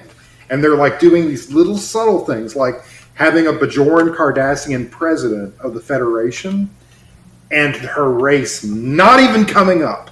No one cares. Like that just little thing. Like the Archer docks. And but also that was a really great moment though, like because I feel like of all the series, Enterprise is the redheaded stepchild of Star Trek. It's the one that gets the least love. It's the one that gets poo-pooed the most. It's the one that I feel like is the most divisive amongst the fan base. And it's just really nice to see. Of all of them, for some reason, Enterprise has been the one that gets a lot of shout-outs. Like, it got several shout-outs in the Abrams movies. And then we've got the Archer space dock or whatever in this. And it plays the end credits Archer's theme from the series over it. It's really cool. It's a great moment. I don't want to talk about anything that happened in Discovery for those because we don't have spoiler warnings on this, but I really liked it. Well, actually, I just spoiled 2 things. Well, we'll just say we're going to spoil it. Like this is so if you haven't seen it, stop.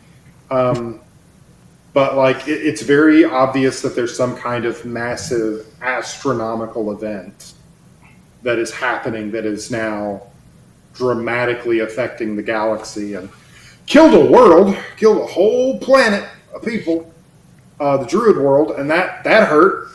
That hurt a lot. That was a punch to the gut. Like that gutted me. And it worked even better because they showed the crew's reaction. Not just Burnham, not just Space Druid guy, whose name I still haven't learned. Book. Book.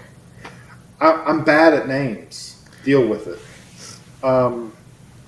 I still don't know the names of the 2 helmsmen in Discovery. There's Robot Lady and Long-Haired Lady. Owo Sakun. And then Layla. I can't remember her name, the cyborg lady. Whatever. The lady with really long hair, I think, is very pretty.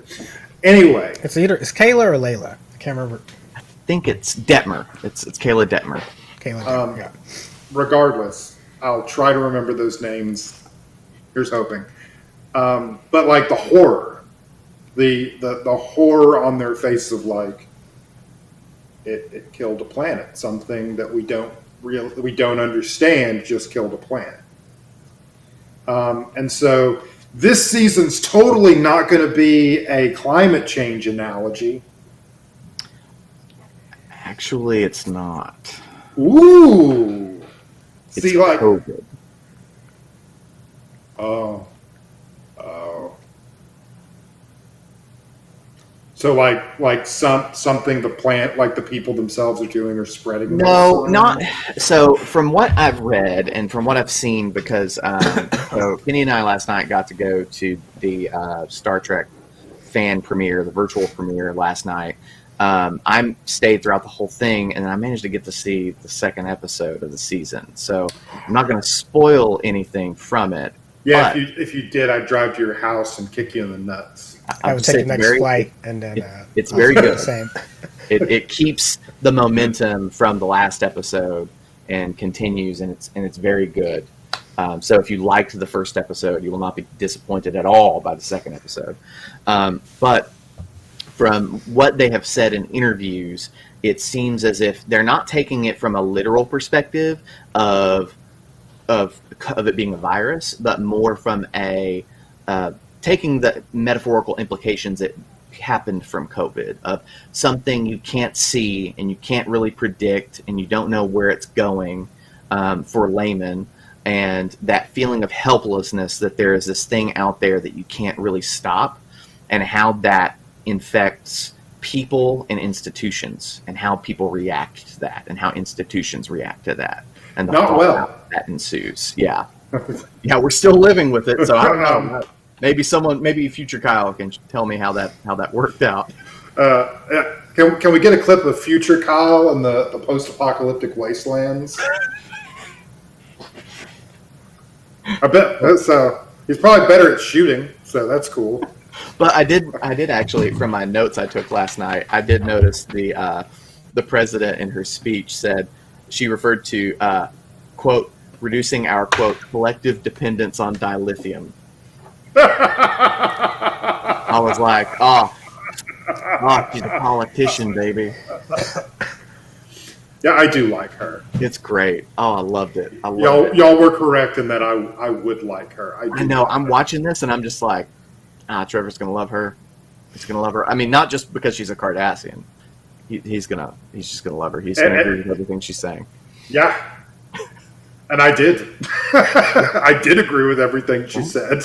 I was reading some fan reactions on Reddit earlier, which, of course, I mean, that's what I get for being on Reddit.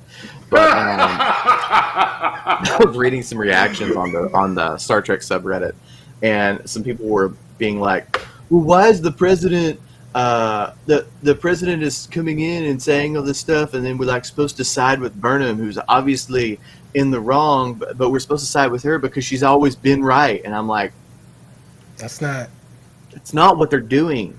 You moron! You kind of missed the point, but okay. Yeah, she's right because she's right, and it's supposed to challenge Burnham and her worldview and make her think about this and establish an arc. When somebody's file calls them pathological about anything, it's a bad thing. Even if they're making it work to their advantage, there's going to come a point where it ain't.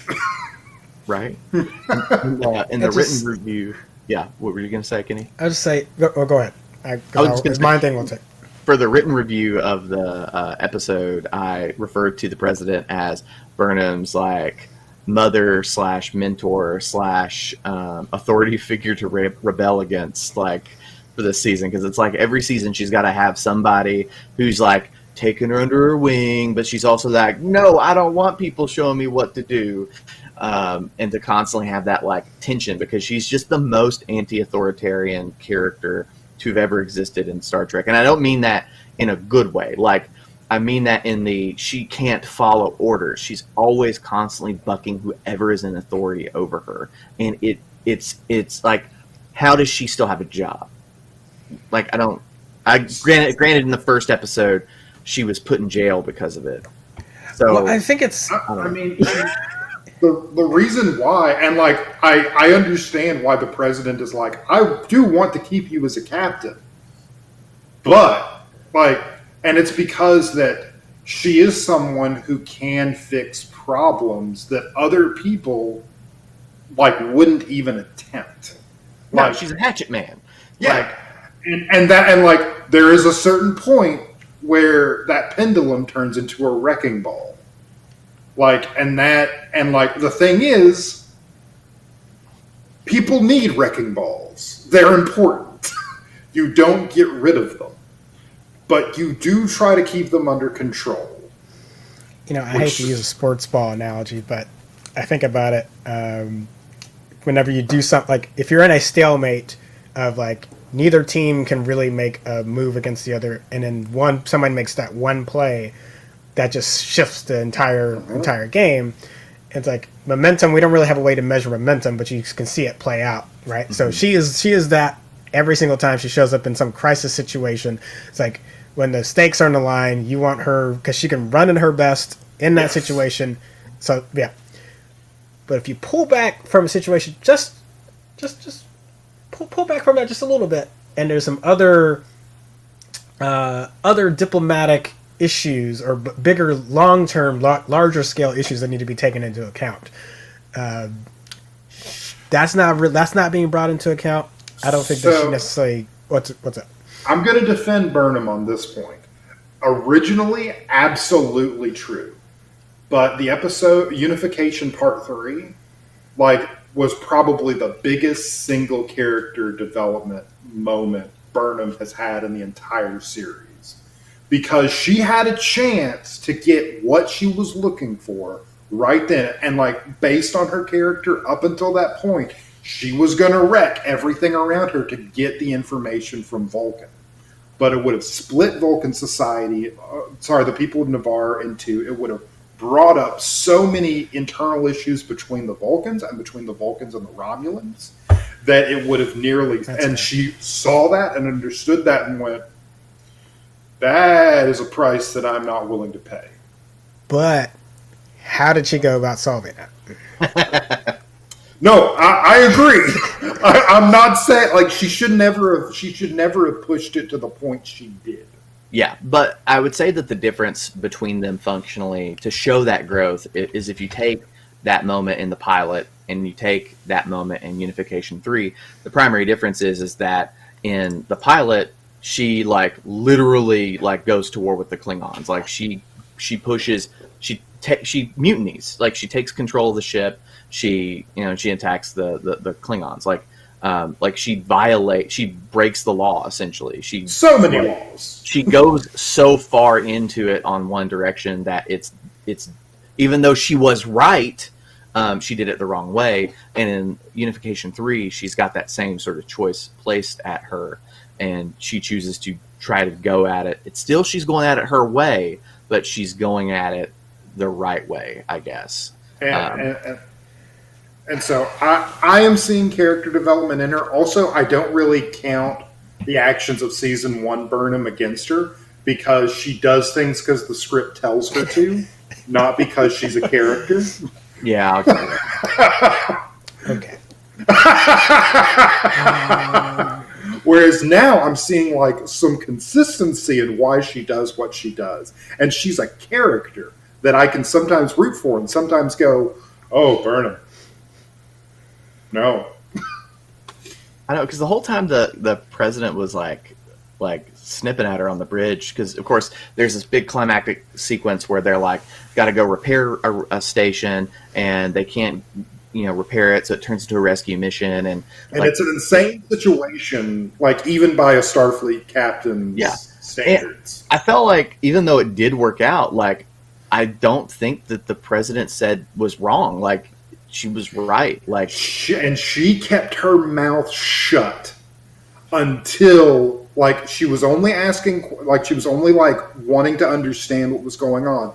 The only time she was like, Burnham, are you sure this is a good idea?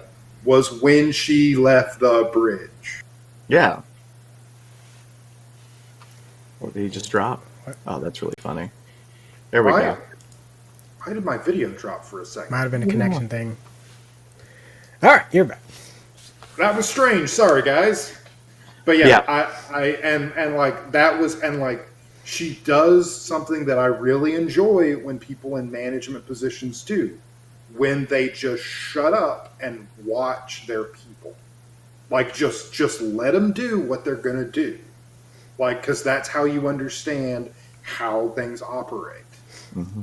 Like, don't be constant, like, and she only, like, puts her fingers in when she sees a gross violation of Starfleet protocol. Yeah, because Captain left the bridge, like in a crisis. This violates away team, like, protocols, so... which, in her logic behind it makes sense. I do love that it seems like she is flipping back into her logical Vulcan mode periodically. I blame her boyfriend for that.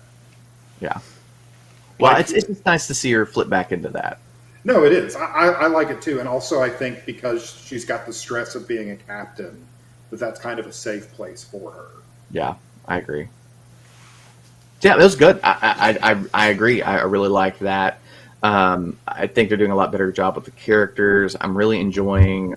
I really... Like, Burnham has never been my favorite character on this show, primarily for the reasons we've stated. Like, it felt like up until last season, she wasn't really a fully formed character. She was just doing things based off of what the plot needed. And I didn't really connect with her as a character until season 3. But that being said, I really love all the secondary characters in this show, and in particular, I really liked the Adira and Gray story arc. I really love that they're circling back to, you guys haven't. I almost said a spoiler first. I will say this: in the first 2 seasons of Discovery, the only characters that I was genuinely emotionally invested in were the gay people. If they, It's true. like everyone else, I was like, "You've done no character development. You're this formless." Like Tilly sometimes, but like they only seem to use her like to bounce off another character and not to really let her grow. So in the first 2 seasons, Yeah, no, she's like she's manic neurotic. Like up until recently, she's just been a manic neurotic side character. yeah, Um, I'm the quirky agree. best friend. I'm based on what I've seen. I think that they have arcs mapped out for most of the characters that we see, most of the mains. Oh, well, Um, and Saru. I always liked Saru. Yeah, Saru's stuff's great. I really enjoyed all the stuff on Kaminar. I really liked seeing that they have The a Great unified Elder. government. Yeah, he's the Great Elder. 'Cause like- he's I mean, like he's- 900 years old. Yeah, like you would. Yeah, I don't know how that society works, but yeah, you would be. I feel like it's a purely like it's a ceremonial role with a lot of like influence, but no actual power. Yeah. Which Oh is yeah, very- it definitely is. which is a very again logical thing for a society to have when a 900-year-old person shows up from a time from literally their dark ages. Well, and they talk about how the role that their elders play every time they brought up the Kelpians, and they talk about it a lot in the like final shows toward the end. Like the elders have a sacred place amongst their society, in particular because they don't have elders. Like Kelpians did not grow old during the time in which he During like, the grew up. colors and yeah. So and I because feel of like the for colon. him, he would take that very, very, very, very seriously. Yeah. Like to the point to where he probably like hugs himself and cries at night with a mixture of like pure joy and unadulterated like sadness. Yeah. I You're not wrong. so Yeah. the 2 things that struck me the most when I was watching it. So one when I was watching it, and one today is when I was thinking about it. So the thing that struck me the most while I was watching it was that it felt like the show was no longer ashamed of being Star Trek, because Yes. for so long with Discovery, it's felt like it's the thing of feeling the need to reinvent the wheel, and that Star Trek isn't cool, and we need to do things to innovate, to bring in new fans, and yada yada yada. And so they do things that it's like it's still Star Trek, but it's different. And this was the first time it really felt like they just threw away the pretense and went, "We're 4 seasons in. We've got a bunch of other Star Trek stuff. This series is successful. This is a format and a universe that people love. We're going to do it, but we're just going to do it in a new inventive ways." I'm very angry that it took you 4 seasons to figure that out, guys. It took the next generation.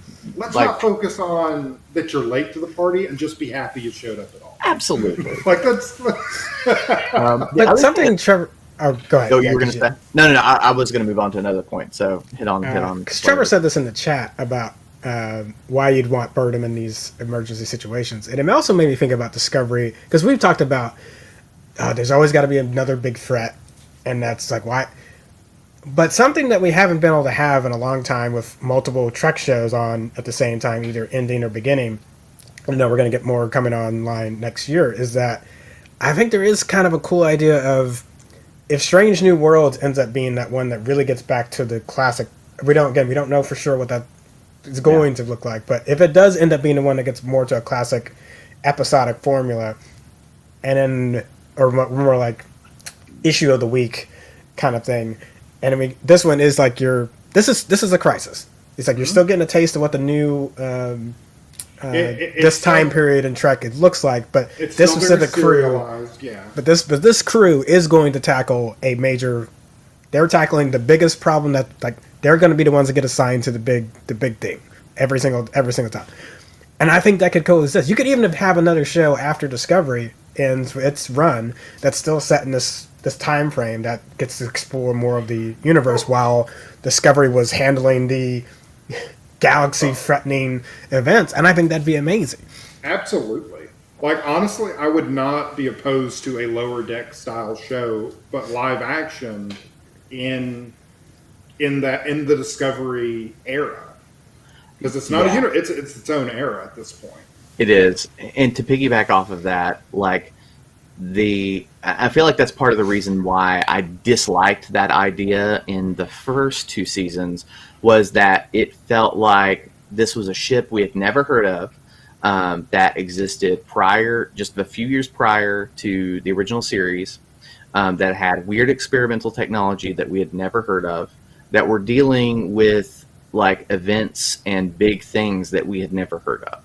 So it was all this like big, huge stuff happening that we should have heard about prior that we never had. And it was that canon stuff that gets stuck in my head that I can't not, because, and this is the thing that people who are like F canon or whatever, and which I understand, like we should have a loose relationship with the very specifics of canon, but canon is a part of world building. Like you have world building gives a sense of place and a structure in which stories can unfold in, and stakes. Yep, and I feel like Discovery violated a lot of the principal world-building elements that had existed prior to Star Trek. And so it created this disconnection between what was happening on screen and how I wasn't connecting with the material. And now that they've moved it into this new time period, not only have they done a very good job of being part of it is just because they've been forced to, because there isn't any content for this era already to lean against, but it's also because they've done the work of actually like carefully building out the way the world looks, the status quo, and how the Discovery is going to impact that. So they've done work of actually establishing this world and how the Federation is, and making it a really living, breathing place. In addition to that, the fact that the Discovery occupies such a unique role with the spore drive makes it make more sense that they're the ones dealing with these top level threats, because they are the fastest ship. They can almost instantaneously travel from one place to another in a time period in which there's very few Federation ships, and there's still a struggling with a dilithium scarcity. Like they're mining the planet and they're distributing dilithium, but there's obviously still planets, like dilithium isn't just everywhere. They're not just like handing it out like and even when that planet is completely mined out, there's no way it will be able to supply the entire Alpha Quadrant. Like it's more than likely. Yeah, it's a band-aid. Yeah, it is a band-aid, and the show acknowledges that in the first episode, which is great. It does. Oh god, it's just, yeah. I shouldn't be so excited about these basic things, but I am. But just think about the beads of what happened in this episode. This is what I was going to talk about to start, but I think it's a good time to bring it up here because Trevor's having feels, and Book and Burnham on the planet having a diplomatic relation that goes sour with the butterfly people. The butterfly people, so goofy. That was. So I loved it. It was like a animated series, like Alien Species, and I loved it. But like I immediately thought of Kirk and Beyond when they're like going like, and they want to eat us, and he's like, no, what? Honestly, what it reminded me the most of was Kirk in Into Darkness, when they're like on the volcano planet, and like he has to run from the natives. Well, yeah, but they're just the miscommunication piece. Yeah. Like, they're doing their darndest. They're being they're being truthful and earnest, and you're just none of it's. We're gonna free the queen. What? She's a queen. You have a queen captive? It's the police officer trying to sell tickets to the policeman's ball to a black teenager. It's not. You didn't think through your audience well, guys. That's the reference. go with. It is. Wow. It works, But it's but it's also layered because it's a Rick and Morty reference.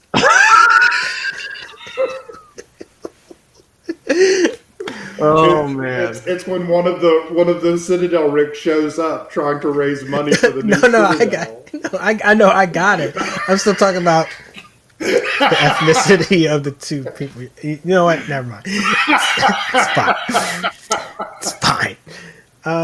Butterfly people. Butterfly people. So, and in that sequence, we get obviously the book is firmly like, hey. He's the voice of reason. He's like, now, granted, but that, and again, it sets the stage for the information that Burnham takes in is not.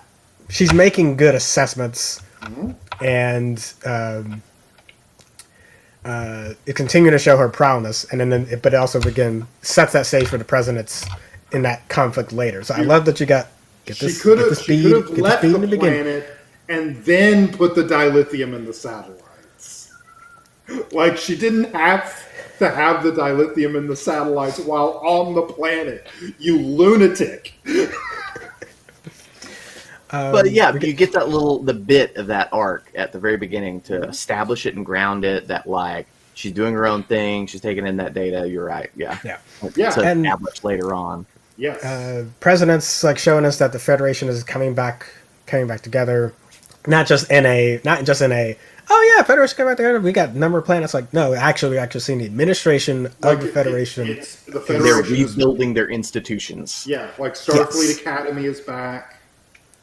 Love it. And the conflict on the bridge between the president and Burnham is not fake and manufactured, because it could have been so easy to fall into a basically a dick swinging contest on that, and that's not what it was. And I think the key we've said it before already, but the key thing is that, are you sure, Burnham?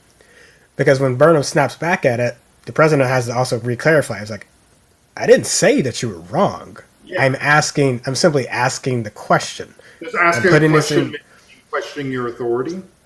Right. It's like, I'm not trying to make you doubt yourself. I'm just have you taken any time to pause and consider your And that was course before you? perfectly mirrored in the B plot with Tilly and the commander of the station, who again, like, I was as funny as it sounds, that conflict excited me more than the conflict on the bridge. It was so good. Because so often, like, the A-list crew members have shown up and everybody's just so grateful to have them here and they're immediately in charge.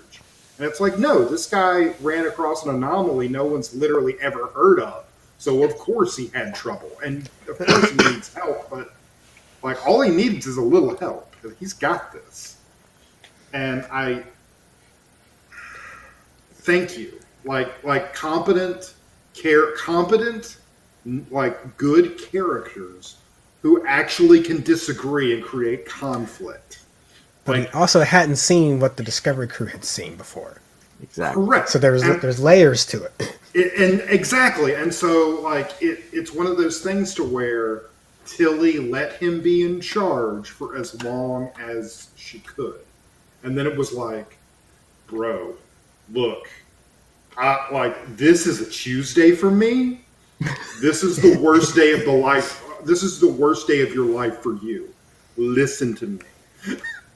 Well, and I feel like we get a little plant of a seed there with that too, where they're having that conversation between the three of them before the ejection, the escape vehicle comes back, and they're talking about, what are they going to do? And this commander's like, well, I'm going to go back home, and Adira's like, I'm going to take a bubble bath. Like, it's just, it's a Tuesday. And then Tilly's just like, I don't know. And like the implication, I think, that I gathered from the scene, because the commander was talking about the reason why he hadn't been home in so long is that he was living life on autopilot. And I think we're getting a little germ of a thing there with Tilly, of realizing that she had a goal. Been on autopilot. Yeah, she had a goal of being a captain, and then all the craziness from season 1 and on has happened, and now she's stuck in the 32nd century, and she hasn't actually reevaluated like anything. And I would adore it if that seed infected the crew. Like, if Oh, but that that's it's already planted. It To me, it was has. planted with going down to see Earth when they went to go meet the Earth Federation. Like it's there, and they hit it again with the Admiral, because it's very quick, and if you don't think about it, you're like, what do you mean see your family for dinner? Oh, you were disconnected. Oh, it makes me think about a lot of stuff in the season 3 a lot differently when I heard that line. Like, you're probably a little pissed. I'm just trying about everything that's happening. I'm just trying to imagine just myself, like, you go 900 years in the future, and your homeland has been completely isolated and disconnected, and it's got problems. It needs to be reintegrated into the Federation. Earth not being in the Federation, like, hurts. It's a gaping wound on everyone. Same with Navarre, and so stuff like that, I'm like, it hurts so good. We're talking about layers. Yeah, that was the other thing. So the second thing I thought about today as I was driving around, I was thinking, one, I'm still thinking about an episode of Star Trek Discovery where most of the time I would consume it and throw it away and not really think about it. They've got me thinking about it again, off hours. But I was thinking about it, and I was thinking through the structure of this episode and the conflicts and the plot that it's set up. And if you were to take out the serialized aspect of it and just go with the A plot, B plot, and the events that happen in the episode, it really plays out like a TNG episode would, like a mid series TNG episode. Like, it's a classic away mission situation. They go over, stuff's happening, they're having to deal with all the interpersonal conflict. Now they're doing it in the new modern ways. Like, the episode's beautiful, they have tons of CGI, there's really expensive action sequences. It is not stilted or fixed camera positions. It does not look like 1980s or 1990s television, but it is functionally very, very similar, aside from the serialized components. I really dug it. I thought it did a really good job. It felt like Star Trek again. Makes me happy. Yeah. Y'all are going to really like the second episode. Fantastic. Very good. And it's dealing with the fallout of the destruction of planet Quajon. That tends to focus the mind. Yeah, and it's I have theories. So, the only theory I can think of that it would be a very obscure theory for them to use, and it's why I said the climate change one, is there's a season 5 episode of TNG. Yeah, it's season 5. They find out that warp drives are causing rips in the fabric of space, which are effectively making whole regions of space impossible to navigate. Yeah, it rips through subspace because warp is a manipulation of subspace, and essentially destroys. So if they go over warp 5, but and they never talked about it again.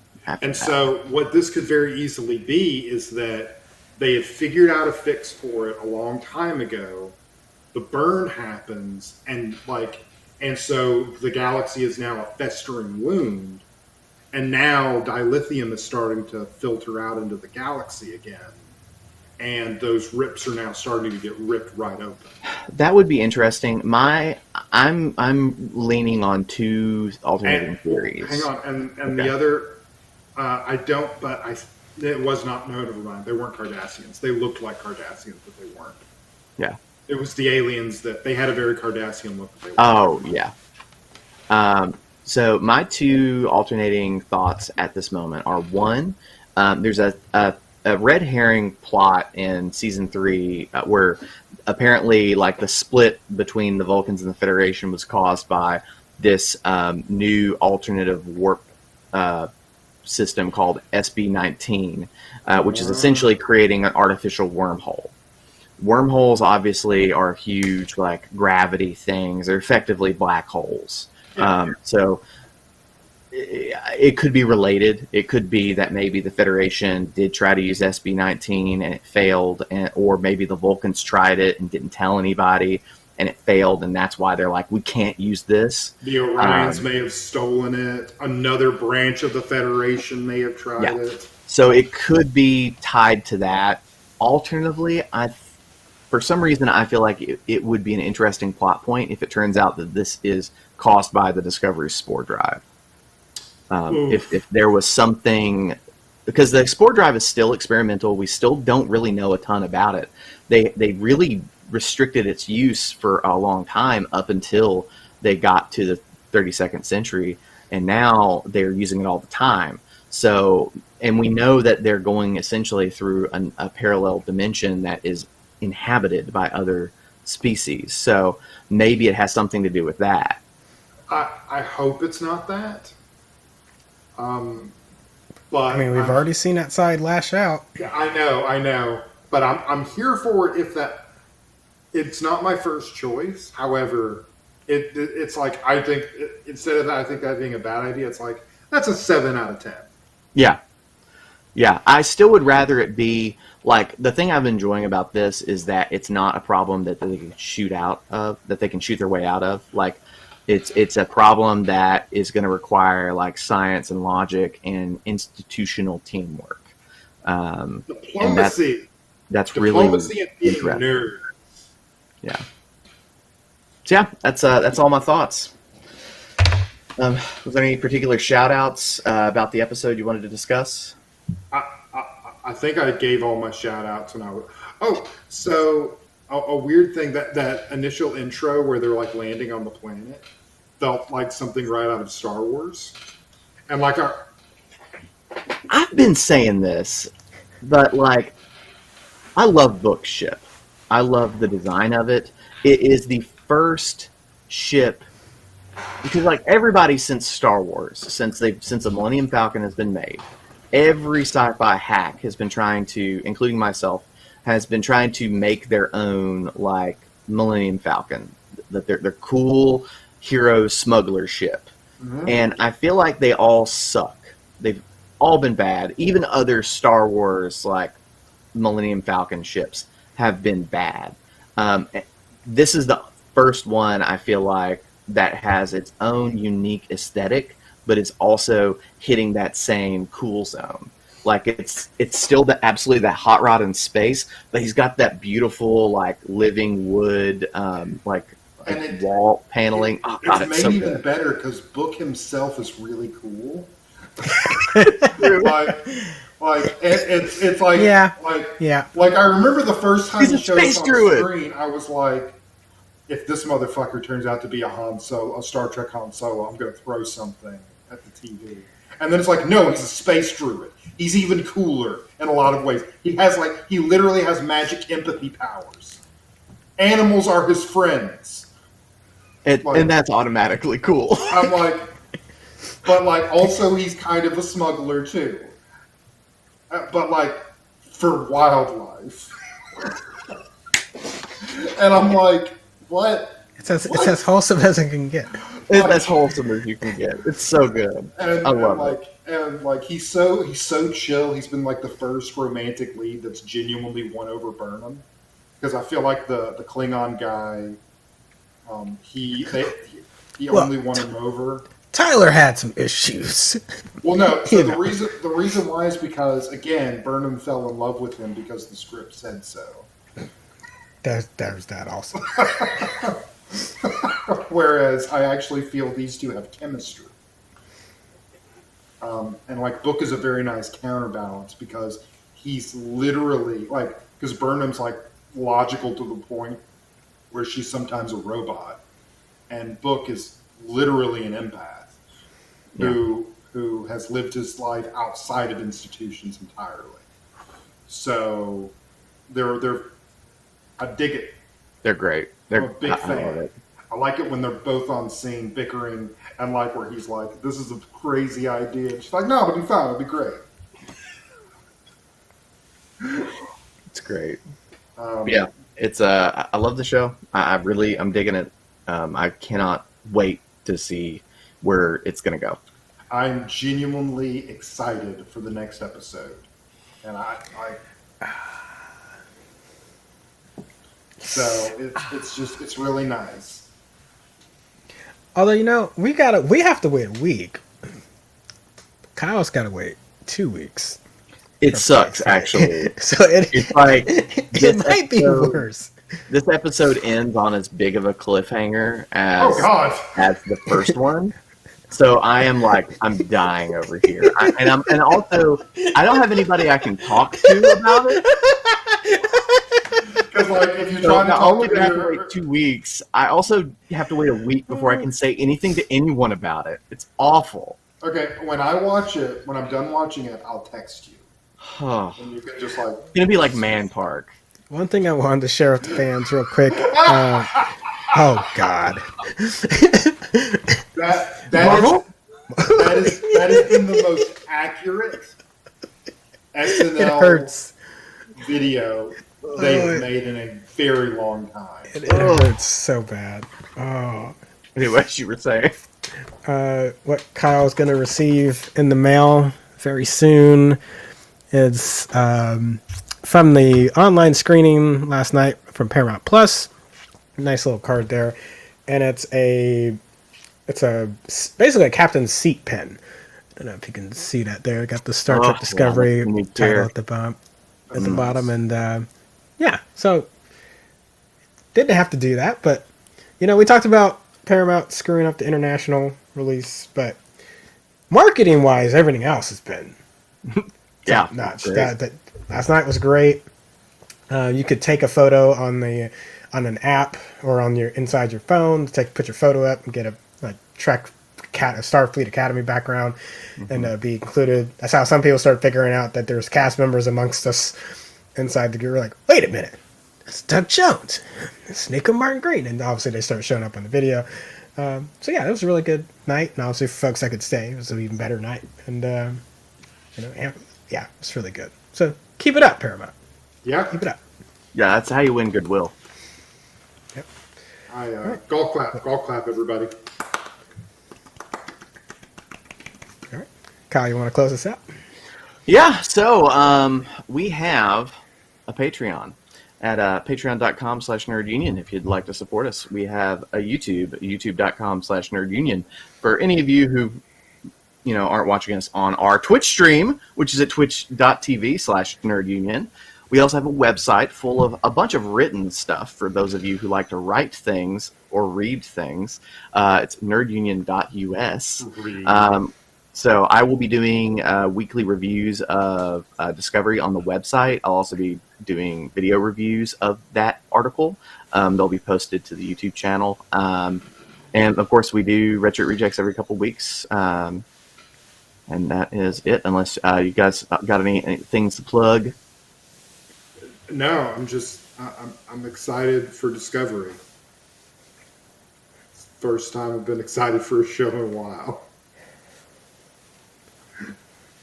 Hey, the season finale of Foundation comes out Friday, so I haven't started it. I'm not sure if I'm excited about that. I'm enjoying Foundation. Same. But it's not. It doesn't get me like. There's some things where I'm like, eh. Anyway, good night, everybody.